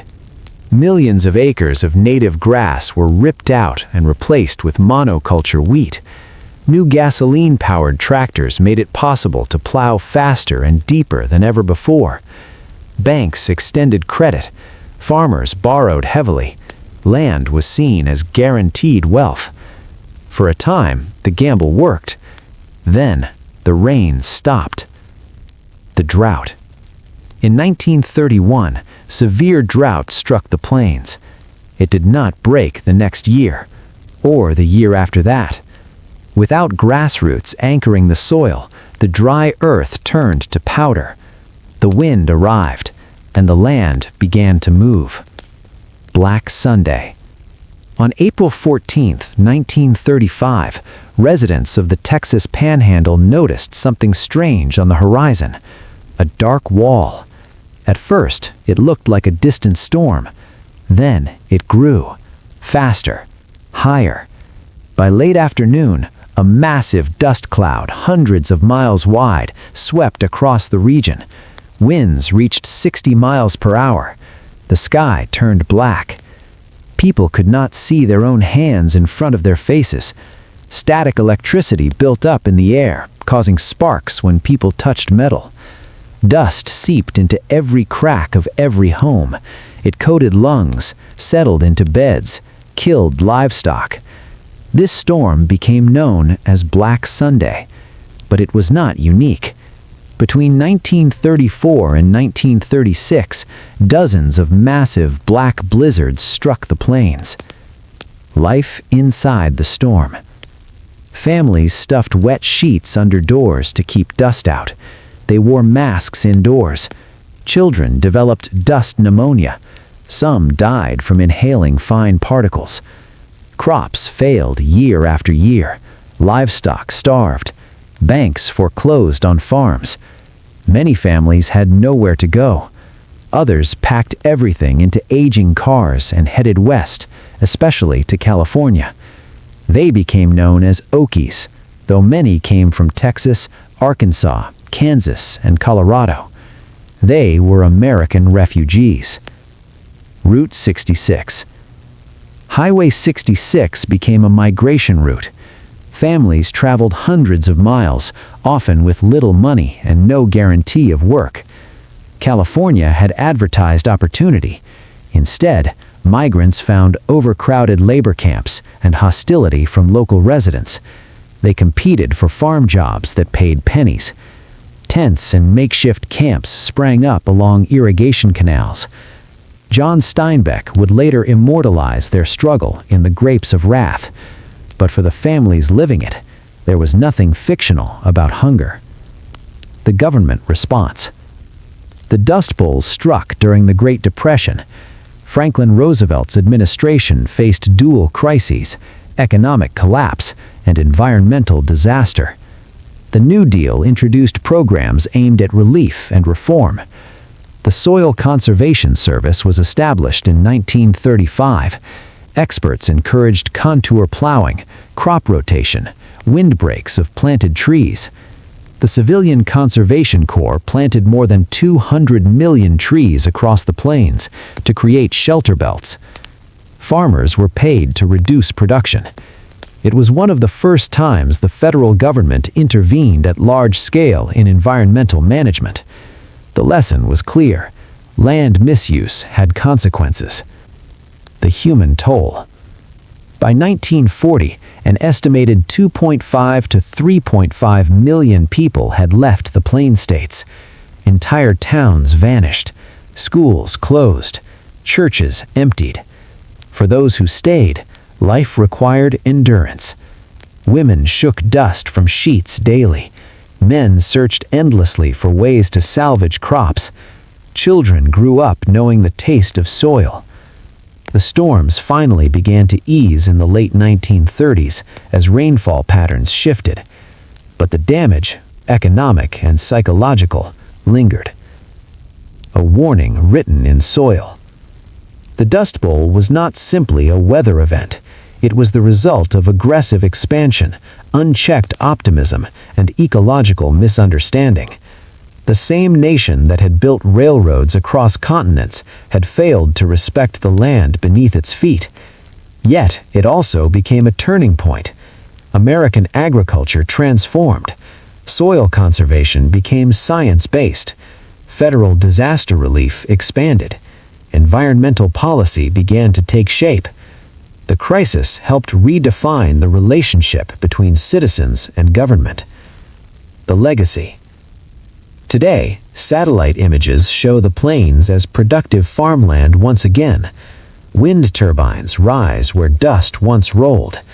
But climate scientists often point to the 1930s as a cautionary tale.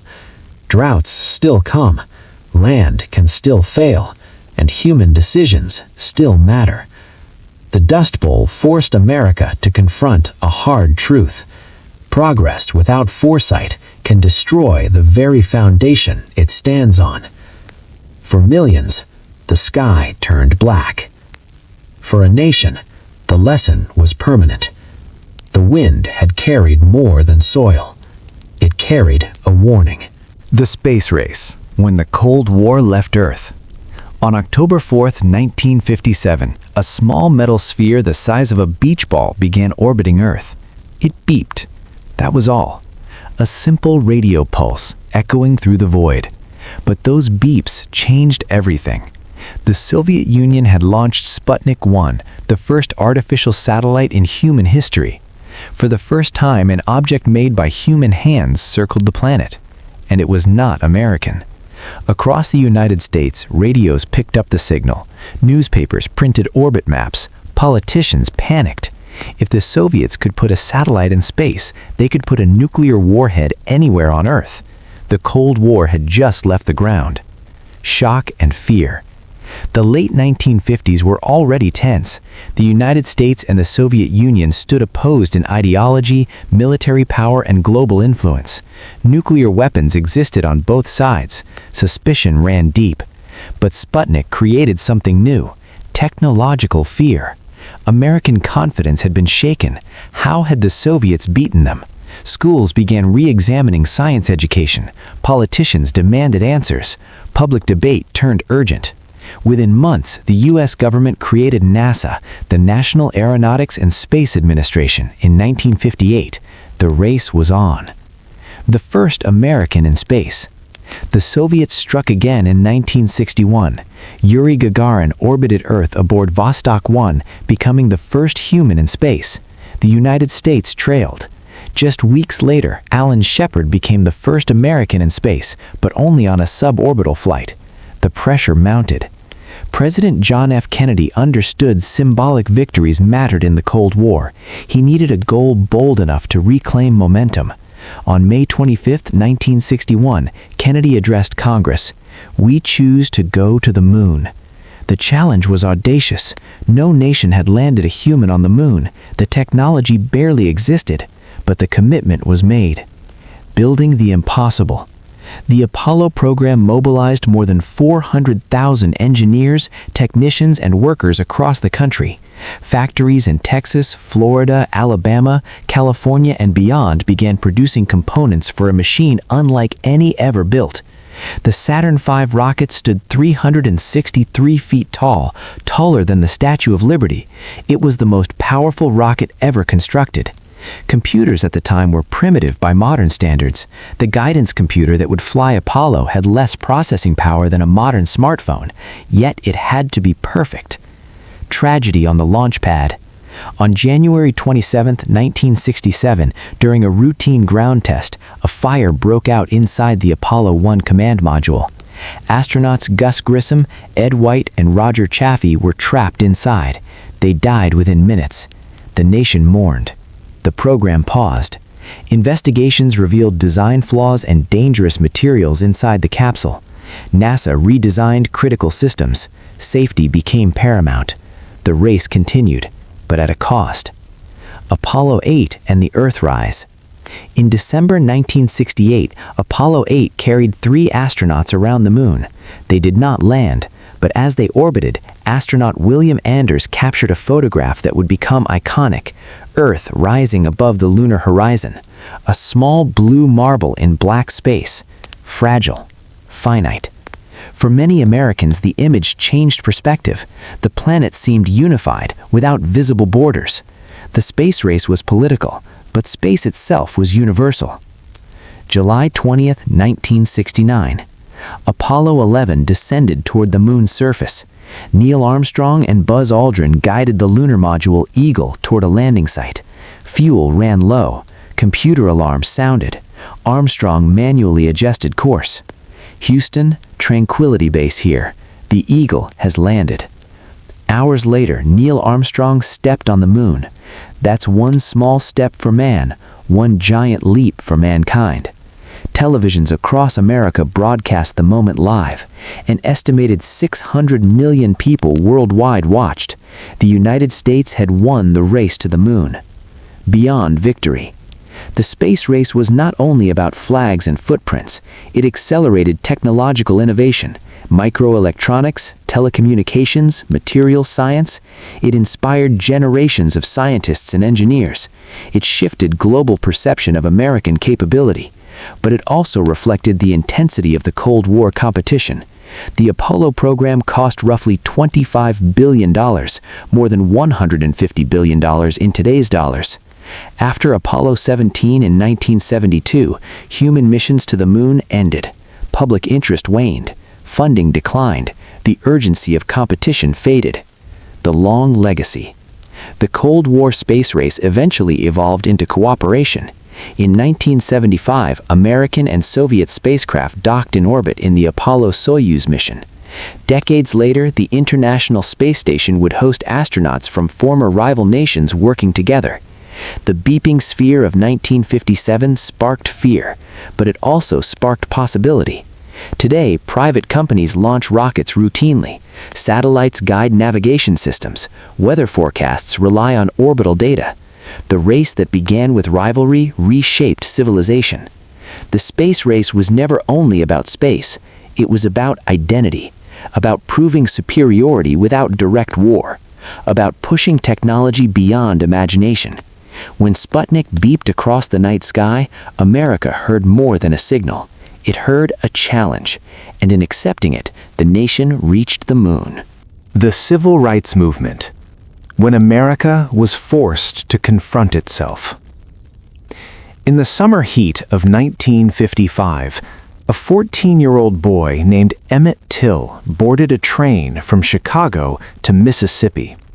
He was visiting family. He would not return alive. When his body was pulled from the Tallahatchie River weeks later, it was barely recognizable. He had been kidnapped, tortured, and murdered after being accused of whistling at a white woman. His mother, Mamie Till Mobley, made a decision that would shake the nation. She demanded an open casket funeral. Let the world see what they did to my boy. Jet magazine published photographs. Millions saw them, and something began to shift. The bus in Montgomery. 3 months later, on December 1st, 1955, a seamstress named Rosa Parks refused to give up her seat on a segregated bus in Montgomery, Alabama. Her act was not the first of its kind, but it became the spark. Local black leaders, including a 26-year-old pastor named Martin Luther King Jr., organized a boycott of the city's bus system. For 381 days, black residents walked to work, carpooled, endured harassment and arrests. Their homes were bombed, but they did not stop. In 1956, the Supreme Court ruled that bus segregation was unconstitutional. It was a victory, but it was only the beginning. Sit-ins and fire hoses. By 1960, young Americans were leading the movement. In Greensboro, North Carolina, 4 black college students sat at a whites-only lunch counter and refused to leave. They were denied service. They returned the next day, and the next. Soon, sit-ins spread across the South. Protesters endured insults, beatings, arrests. They did not fight back. Television cameras captured it all. In Birmingham, Alabama, in 1963, children marched for desegregation. Police Commissioner Bull Connor ordered fire hoses and police dogs deployed against them. The images shocked the world. America, claiming to lead the free world in the Cold War, was now confronted with its own injustice, broadcast globally. The March on Washington. On August 28, 1963, more than 250,000 people gathered in Washington, D.C. Black and white Americans stood together at the Lincoln Memorial. Martin Luther King Jr. delivered a speech that would echo through history. "I have a dream." He spoke of a nation living up to its creed that all men are created equal. The speech was poetic, but the reality remained brutal. Violence in the South. Weeks later, 4 young girls were killed in the bombing of the 16th Street Baptist Church in Birmingham.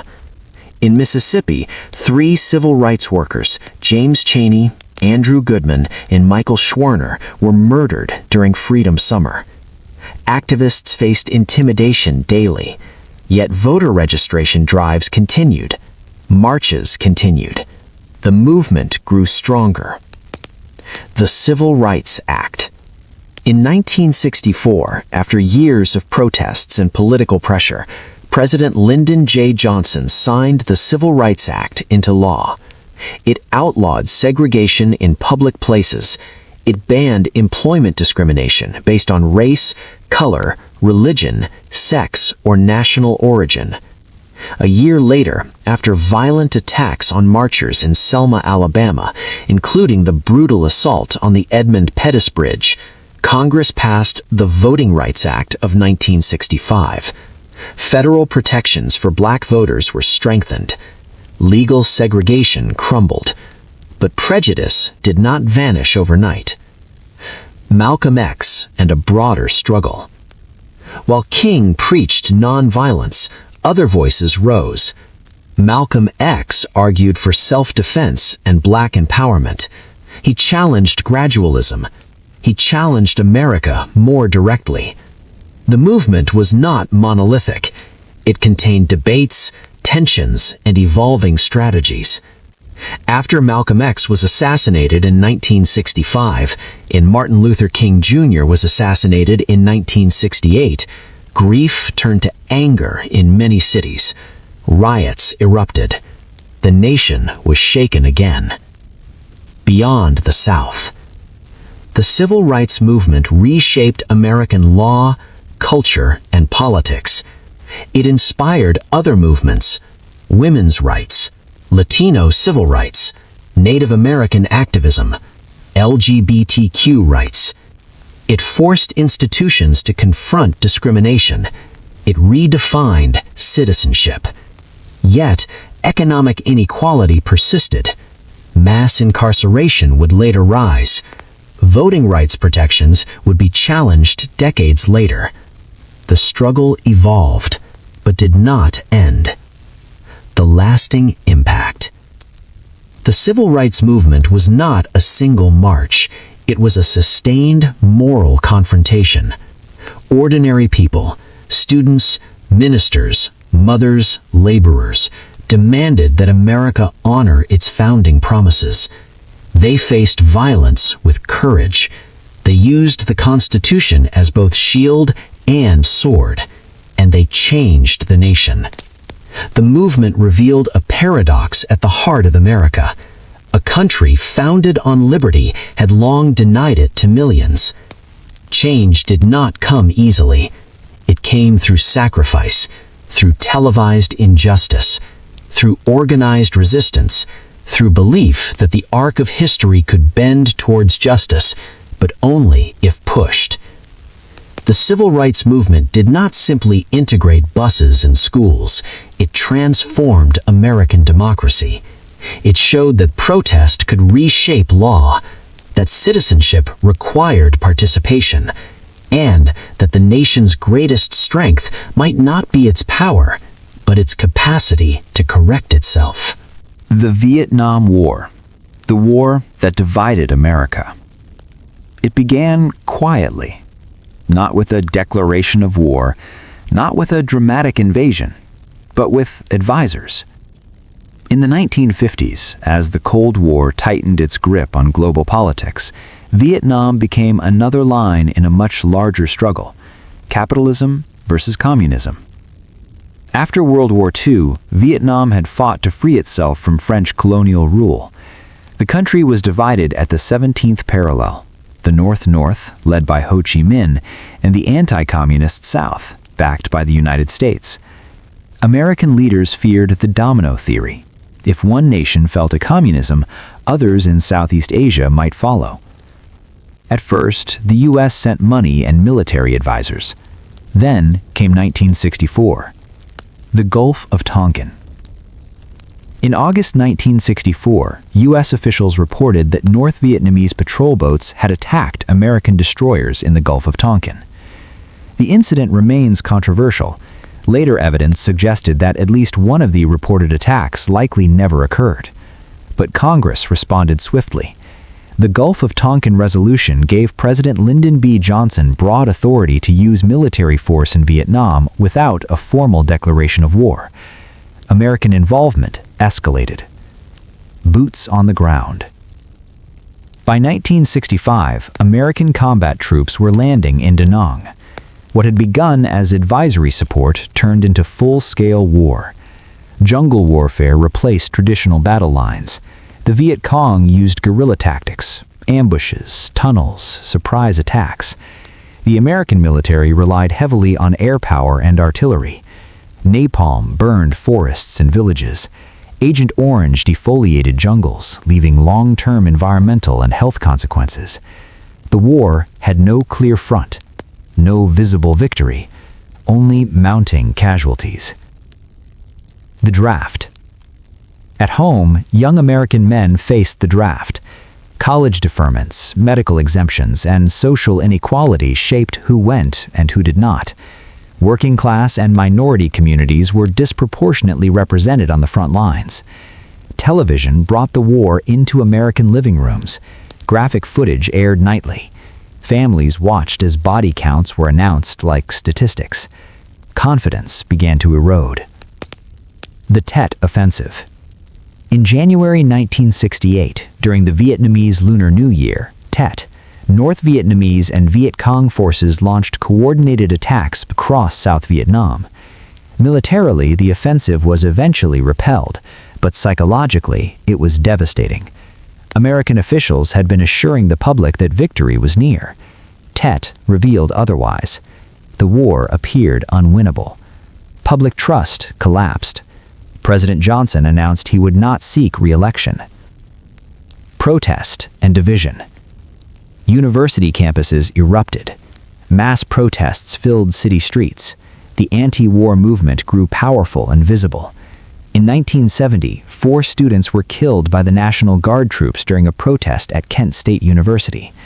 The nation seemed fractured. Some Americans believed the war was necessary to contain communism. Others believed it was immoral and unjustified. The divide was generational, political, cultural. It reshaped elections and identities. Nixon and peace with honor.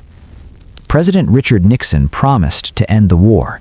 He introduced Vietnamization, shifting combat responsibility to South Vietnamese forces while gradually withdrawing U.S. troops. But the war expanded into Cambodia. Bombings intensified. The conflict dragged on. In 1973, the Paris Peace Accords were signed. U.S. troops withdrew, but fighting between North and South Vietnam continued. The fall of Saigon. On April 30th, 1975, North Vietnamese forces captured Saigon.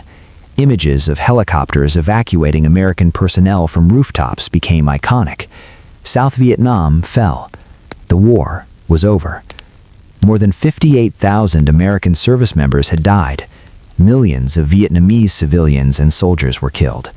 The United States had not achieved its objective. The aftermath. The Vietnam War left deep scars.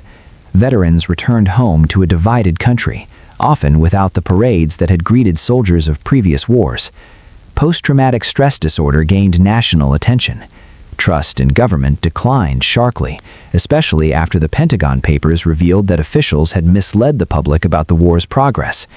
Congress later passed the War Powers Act, attempting to limit presidential authority to deploy troops without legislative approval. The military restructured. The draft ended in 1973, replaced by an all-volunteer force. A nation changed. Vietnam altered America's self-image. The post-World War II confidence that the U.S. could shape global outcomes was shaken. Foreign policy became more cautious, at least for a time. The media's role in wartime reporting was transformed, and public skepticism towards official narratives became ingrained in political culture. The Vietnam Veterans Memorial in Washington, D.C., completed in 1982, lists the names of the fallen in polished black granite. Visitors trace names with their fingers. Reflections appear in the stone, the living and the dead overlapping. The war remains debated. Necessary containment or tragic miscalculation? Heroism or futility? For many Americans, it was both. The Vietnam War was not just a conflict overseas, it was a reckoning at home. It tested democracy, it fractured unity, and it forced the nation to confront the limits of its power. Watergate, the scandal that brought down a president. On the night of June 17, 1972, 5 men were arrested inside the Democratic National Committee headquarters at the Watergate complex in Washington, D.C. They were not ordinary burglars. They carried wiretapping equipment, cash traced to political sources, connections that led step by careful step toward the White House. At first, it seemed minor, a break-in, clumsy, almost forgettable. But it would become the most consequential political scandal in American history, and it would force a sitting president to resign. The break-in. The men arrested at Watergate had ties to President Richard Nixon's re-election campaign, officially known as the Committee to Re-elect the President, quickly nicknamed CREEP. Their mission was to install listening devices and gather intelligence on political opponents. This was not an isolated incident. It was part of a broader campaign of political espionage and sabotage. When news of the break-in surfaced, Nixon's administration dismissed it as a third-rate burglary. The White House denied involvement, but 2 young Washington Post reporters, Bob Woodward and Carl Bernstein, kept digging. Following the money.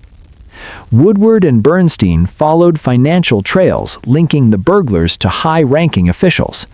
They relied on confidential sources, most famously a secret informant later revealed as FBI Associate Director Mark Felt, known as Deep Throat.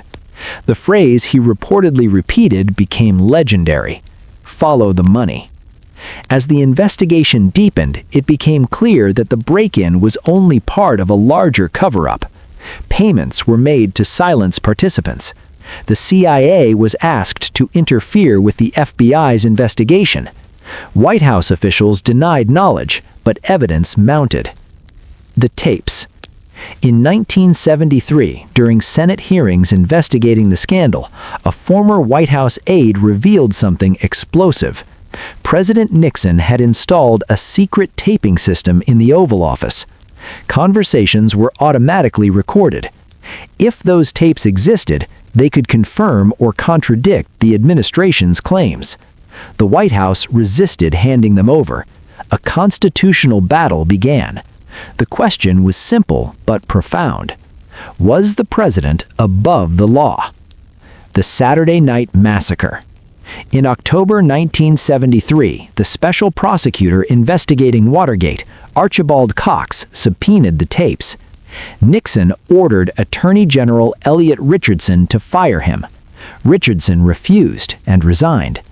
Deputy Attorney General William Ruckelshaus also refused and resigned. Finally, Solicitor General Robert Bork carried out the order. The event became known as the Saturday Night Massacre. Public outrage surged. Calls for impeachment grew louder. United States versus Nixon. The legal battle reached the Supreme Court.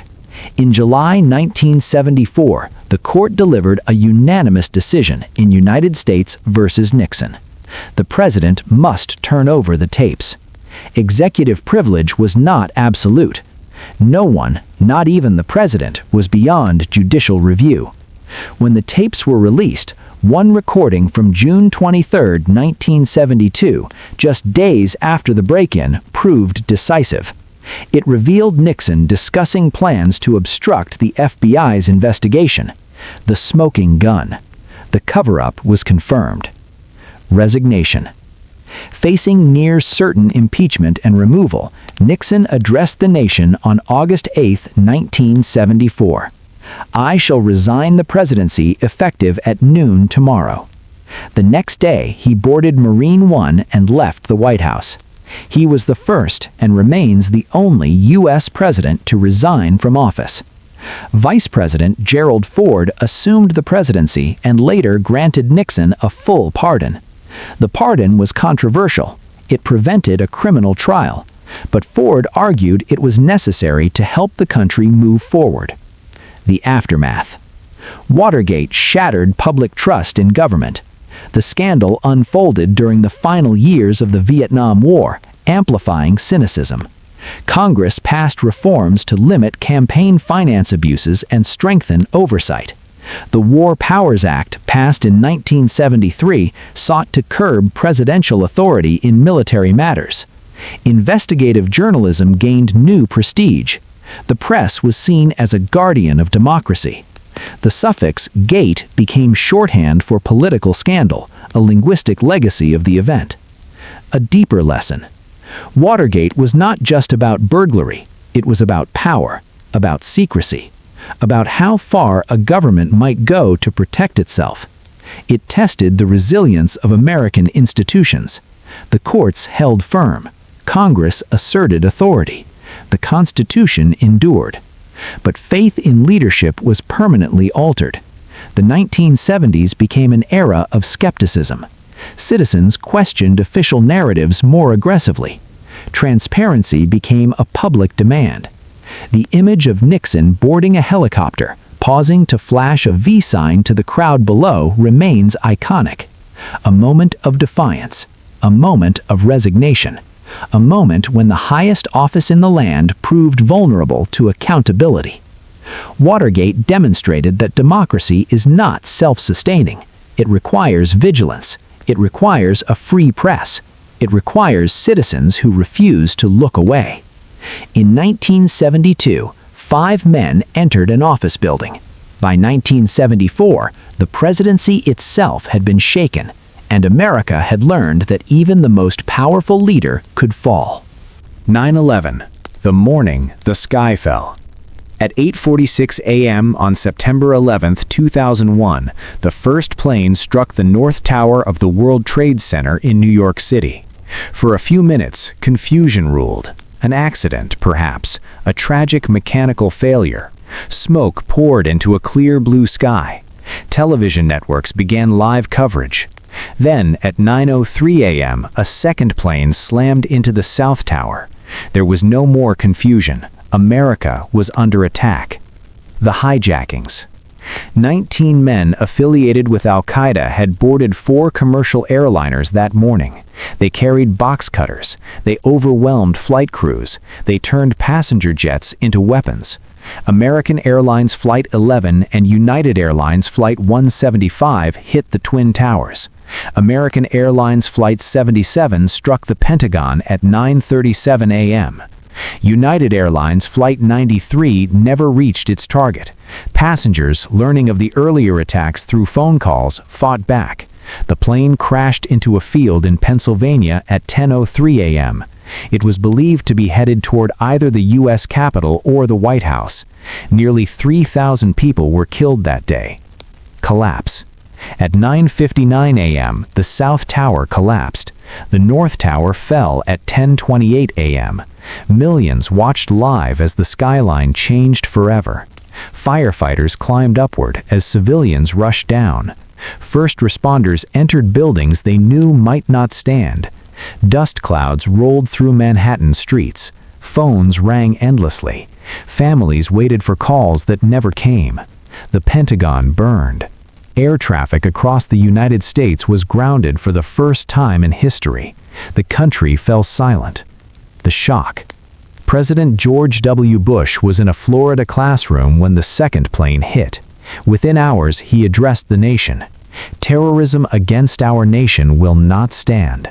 Fear mixed with grief. Who had done this? Why? Al-Qaeda, led by Osama bin Laden, soon claimed responsibility. The attacks had been planned for years.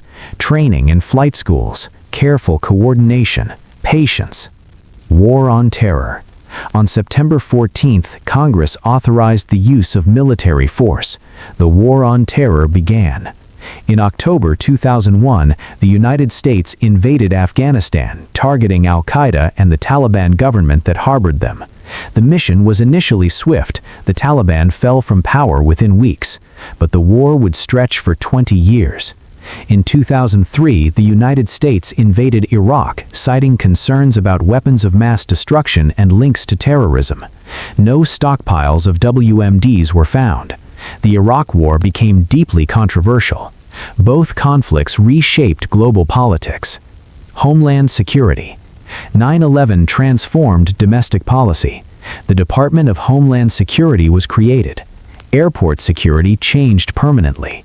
The Transportation Security Administration was formed. The USA Patriot Act expanded surveillance powers for federal agencies. Debates erupted over privacy versus security. Guantanamo Bay Detention Facility became a symbol of legal and ethical controversy. America's sense of vulnerability altered its laws and institutions. The human toll. Nearly 3,000 people died on 9/11 itself. In the years that followed, thousands more service members were killed in Afghanistan and Iraq. Hundreds of thousands of civilians in those regions lost their lives. First responders suffered long-term health effects from exposure to toxic dust at Ground Zero. Communities across the U.S. experienced rising Islamophobia and hate crimes. The attacks reshaped not only policy but social fabric. Osama bin Laden. For nearly a decade, bin Laden evaded capture. In May 2011, U.S. Navy SEALs conducted a covert operation in Abbottabad, Pakistan. Bin Laden was killed. Crowds gathered outside the White House and in Times Square. But closure was complicated. The wars continued. Questions lingered about strategy, cost, and long-term consequences. The Long Shadow. In August 2021, U.S. forces withdrew from Afghanistan. The Taliban regained control. Images of evacuation flights echoed memories from earlier wars. 20 years after 9/11, the War on Terror formally ended in Afghanistan, but its effects remain. Surveillance systems built after 2001 still operate. Foreign policy doctrines evolved. Generations grew up in wartime. Memory. At Ground Zero, 2 reflecting pools now stand where the Twin Towers once rose. The names of the victims are engraved in bronze. Water flows endlessly downward. Visitors place flowers beside names. Some were firefighters, some were office workers, some were travelers thousands of miles from home. Some were heroes aboard Flight 93. September 11th became a date that divides time, before and after. It reshaped American identity. It altered global politics. It demonstrated the vulnerability of even the most powerful nation. And it reminded the world that a single morning can change history. The sky was blue. The day began like any other. By nightfall, the United States and the world were living in a different era. The Great Depression, when the American dream collapsed overnight. On October 29, 1929, traders crowded the floor of the New York Stock Exchange, shouting over one another as prices fell faster than anyone could comprehend. Black Tuesday. By the end of the day, billions of dollars in paper wealth had vanished. But the crash itself was only the beginning. What followed was not just a financial downturn, it was the most severe economic collapse in American history, one that reshaped the role of government, redefined capitalism, and tested the endurance of an entire generation. The illusion of the Roaring Twenties. The 1920s had seemed unstoppable. Factories hummed, automobiles rolled off assembly lines, radios entered millions of homes. Credit was easy. Stocks could be purchased on margin, meaning investors borrowed money to buy shares, expecting prices to keep rising. They did, for a while. Speculation replaced caution. Banks invested heavily in the stock market using depositors' money. There were warning signs, but optimism drowned them out. Then, confidence cracked. The crash. When stock prices began to slide in late October 1929, panic spread. Investors rushed to sell. Banks that had loaned heavily against stocks faced sudden losses. Within weeks, the financial system trembled. The market would continue declining for years, ultimately losing nearly 90% of its value from its peak. But the collapse of stock prices was only the spark. The fire spread to every corner of American life. Bank failures. As businesses failed and unemployment rose, people rushed to withdraw their savings. Bank runs became common. Thousands of banks collapsed between 1930 and 1933. When banks closed, depositors lost everything. No federal insurance protected savings at the time. Confidence evaporated. Without credit, businesses could not operate. Without jobs, families could not buy goods. The economy spiraled downward. Breadlines in Hoovervilles. By 1933, nearly 25% of the American workforce was unemployed. In some cities, it was closer to 50%. Factories stood silent. Farmers lost land. Families lost homes. Bread lines stretched around city blocks. Soup kitchens fed millions. Makeshift shanty towns built from scrap wood and metal appeared across the country. They were bitterly nicknamed Hoovervilles after President Herbert Hoover, who many blamed for failing to respond effectively. The American dream felt distant. The Dust Bowl connection. As economic disaster unfolded, environmental catastrophe struck the Great Plains. The Dust Bowl compounded hardship. Farmers who had survived falling prices now faced crop failure. Millions migrated west in search of work. California orchards became crowded with desperate laborers. The Depression was not isolated to Wall Street, it was everywhere. The election of 1932. In 1932, Americans demanded change. Franklin Roosevelt promised a New Deal. He projected optimism and urgency. When he took office in March 1933, banks were failing rapidly. Roosevelt declared a nationwide bank holiday, temporarily closing all banks to prevent further panic. It was a bold move, and it worked. Confidence began, slowly, to return. The New Deal. Roosevelt's New Deal introduced sweeping federal programs. The Civil Conservation Corps employed young men in public works projects. The Works Progress Administration built roads, bridges, schools. The Federal Deposit Insurance Corporation, FDIC, was established to insure bank deposits.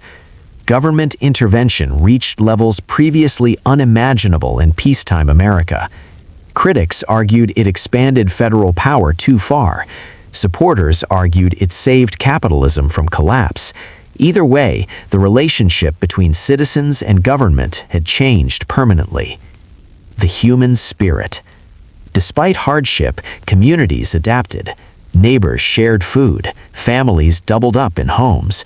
Artists, writers, and musicians documented suffering and resilience. Photographers like Dorothea Lange captured haunting images of migrant mothers and dust-covered children. The Depression forged a generation defined by frugality and endurance. Children who grew up during the 1930s carried its lessons for life. War and recovery. Economic recovery was slow. Unemployment remained high throughout much of the 1930s. It was not until World War II, with its massive industrial mobilization, that the Depression truly ended. Factories reopened, this time to produce tanks, planes, and ships. Men and women found work in defense industries. The same nation that had stood in breadlines would soon become the arsenal of democracy. A permanent transformation. The Great Depression reshaped American society. It expanded the federal government's role in economic stability. It created social safety nets that still exist today. It redefined expectations of leadership during crisis. It also exposed the fragility of financial systems. Speculation, unchecked risk, and lack of regulation had nearly broken the nation. Lessons learned during the 1930s influenced economic policy for generations. The Great Depression was not merely an economic downturn, it was a psychological rupture. It challenged faith in markets, it tested democratic institutions, it forced Americans to reconsider what security meant. When the stock market crashed in 1929, few understood the scale of what was coming. By the time recovery arrived, the country had been transformed. The dream survived, but it would never again feel invincible. The fall of the Berlin Wall. The night the Cold War cracked. For decades, it stood as concrete proof that the world was divided. Barbed wire, guard towers, armed patrols. The Berlin Wall was not just a barrier in a city, it was a line drawn through history itself. On one side, the democratic West, aligned with the United States. On the other, the communist East, backed by the Soviet Union. Families were separated overnight when the wall rose in 1961. Windows were bricked shut, streets were cut in half. Escape attempts were met with bullets. It was the most visible symbol of the Cold War. And on November 9, 1989, it began to fall. Not with bombs, not with invasion, but with confusion, pressure, and the unstoppable force of people who had simply had enough. A wall built in fear. After World War II, Germany was divided into occupation zones controlled by the United States, Britain, France, and the Soviet Union. Berlin, though located deep within East German Soviet control, was also divided. By the late 1950s, nearly 3 million East Germans had fled west through Berlin, seeking economic opportunity and political freedom. The exodus embarrassed the East German government. In August 1961, without warning, barbed wire appeared overnight. Within days, concrete followed. The Berlin Wall was born. President John F. Kennedy would later stand in West Berlin and declare, "Ich bin ein Berliner," affirming American solidarity. For nearly 3 decades, the wall stood, fortified with anti-vehicle trenches, guard dogs, floodlights, and a death strip designed to prevent escape. More than 100 people were killed attempting to cross. Cracks in the system. By the 1980s, the Soviet Union was weakening. Economic stagnation, political rigidity, public dissatisfaction. Mikhail Gorbachev, who became Soviet leader in 1985, introduced reforms known as glasnost, openness, and perestroika, restructuring. But reform can be dangerous. It raises expectations. In East Germany, protests began to grow. Churches became organizing centers. Citizens demanded travel freedoms, elections, change. In the fall of 1989, thousands gathered in Leipzig, chanting, "Wir sind das Volk." We are the people. The government hesitated to use force. The momentum shifted. The mistake that changed everything. On November 9, 1989, an East German official named Günter Schabowski held a press conference. He announced that new travel regulations would allow citizens to cross the border. A reporter asked when the policy would take effect. Shuffling through his notes, Schabowski responded, "As far as I know, effective immediately." He had misspoken. The policy was supposed to begin later, under controlled conditions. But the statement went live on television. Within hours, crowds gathered at border crossings. They demanded passage. Border guards, confused and without clear instructions, faced thousands chanting for freedom. They had orders to prevent crossings, but they also faced the risk of massacre if they opened fire. Shortly before midnight, one checkpoint commander made a decision. He lifted the barrier. The crowd surged forward, and the wall symbolically, fell. A night of celebration. East and West Berliners climbed atop the wall. They embraced, they danced, they chipped away pieces of concrete with hammers. Television cameras broadcast images worldwide. Strangers wept in each other's arms. For Americans who had grown up practicing nuclear drills in school, the images were surreal. The Cold War, the defining tension of the post-World War II era, appeared to be ending not in fire, but in joy. President George H. Bush responded cautiously, aware that history was still unfolding. But the direction was clear. The wall would not stand again. An end of an era. Within a year, Germany was reunified. In 1991, the Soviet Union collapsed. The Cold War, a standoff that had shaped global politics for nearly half a century, was over. The United States emerged as the sole superpower. The nuclear standoff that had haunted generations eased. The world map shifted. Democracy movements spread across Eastern Europe. The ideological divide that had defined the 20th century dissolved. The meaning of the moment. The fall of the Berlin Wall was not just a European story. It was an American story. For decades, U.S. foreign policy had been built around containing communism. From Korea to Vietnam, from nuclear arms races to space exploration, the Cold War shaped American identity. When the wall fell, it marked the end of that chapter. It proved that power can erode from within, that walls built on fear eventually crack, that even the most rigid systems can change when people refuse to remain silent. Today, only fragments of the wall remain. Graffiti-covered slabs stand as memorials. Tourists take photographs where guards once patrolled. The concrete that once divided a city is now history. But on that November night in 1989, as barriers lifted and strangers crossed freely for the first time in decades, the world felt different. Lighter, as if a weight had been removed. The Cold War did not end in a single speech or a single treaty.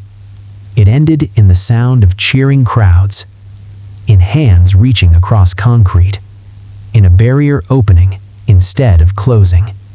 And that is where this story ends. Not with destruction, not with collapse, but with a wall coming down and a divided world stepping cautiously into a new era. End of story.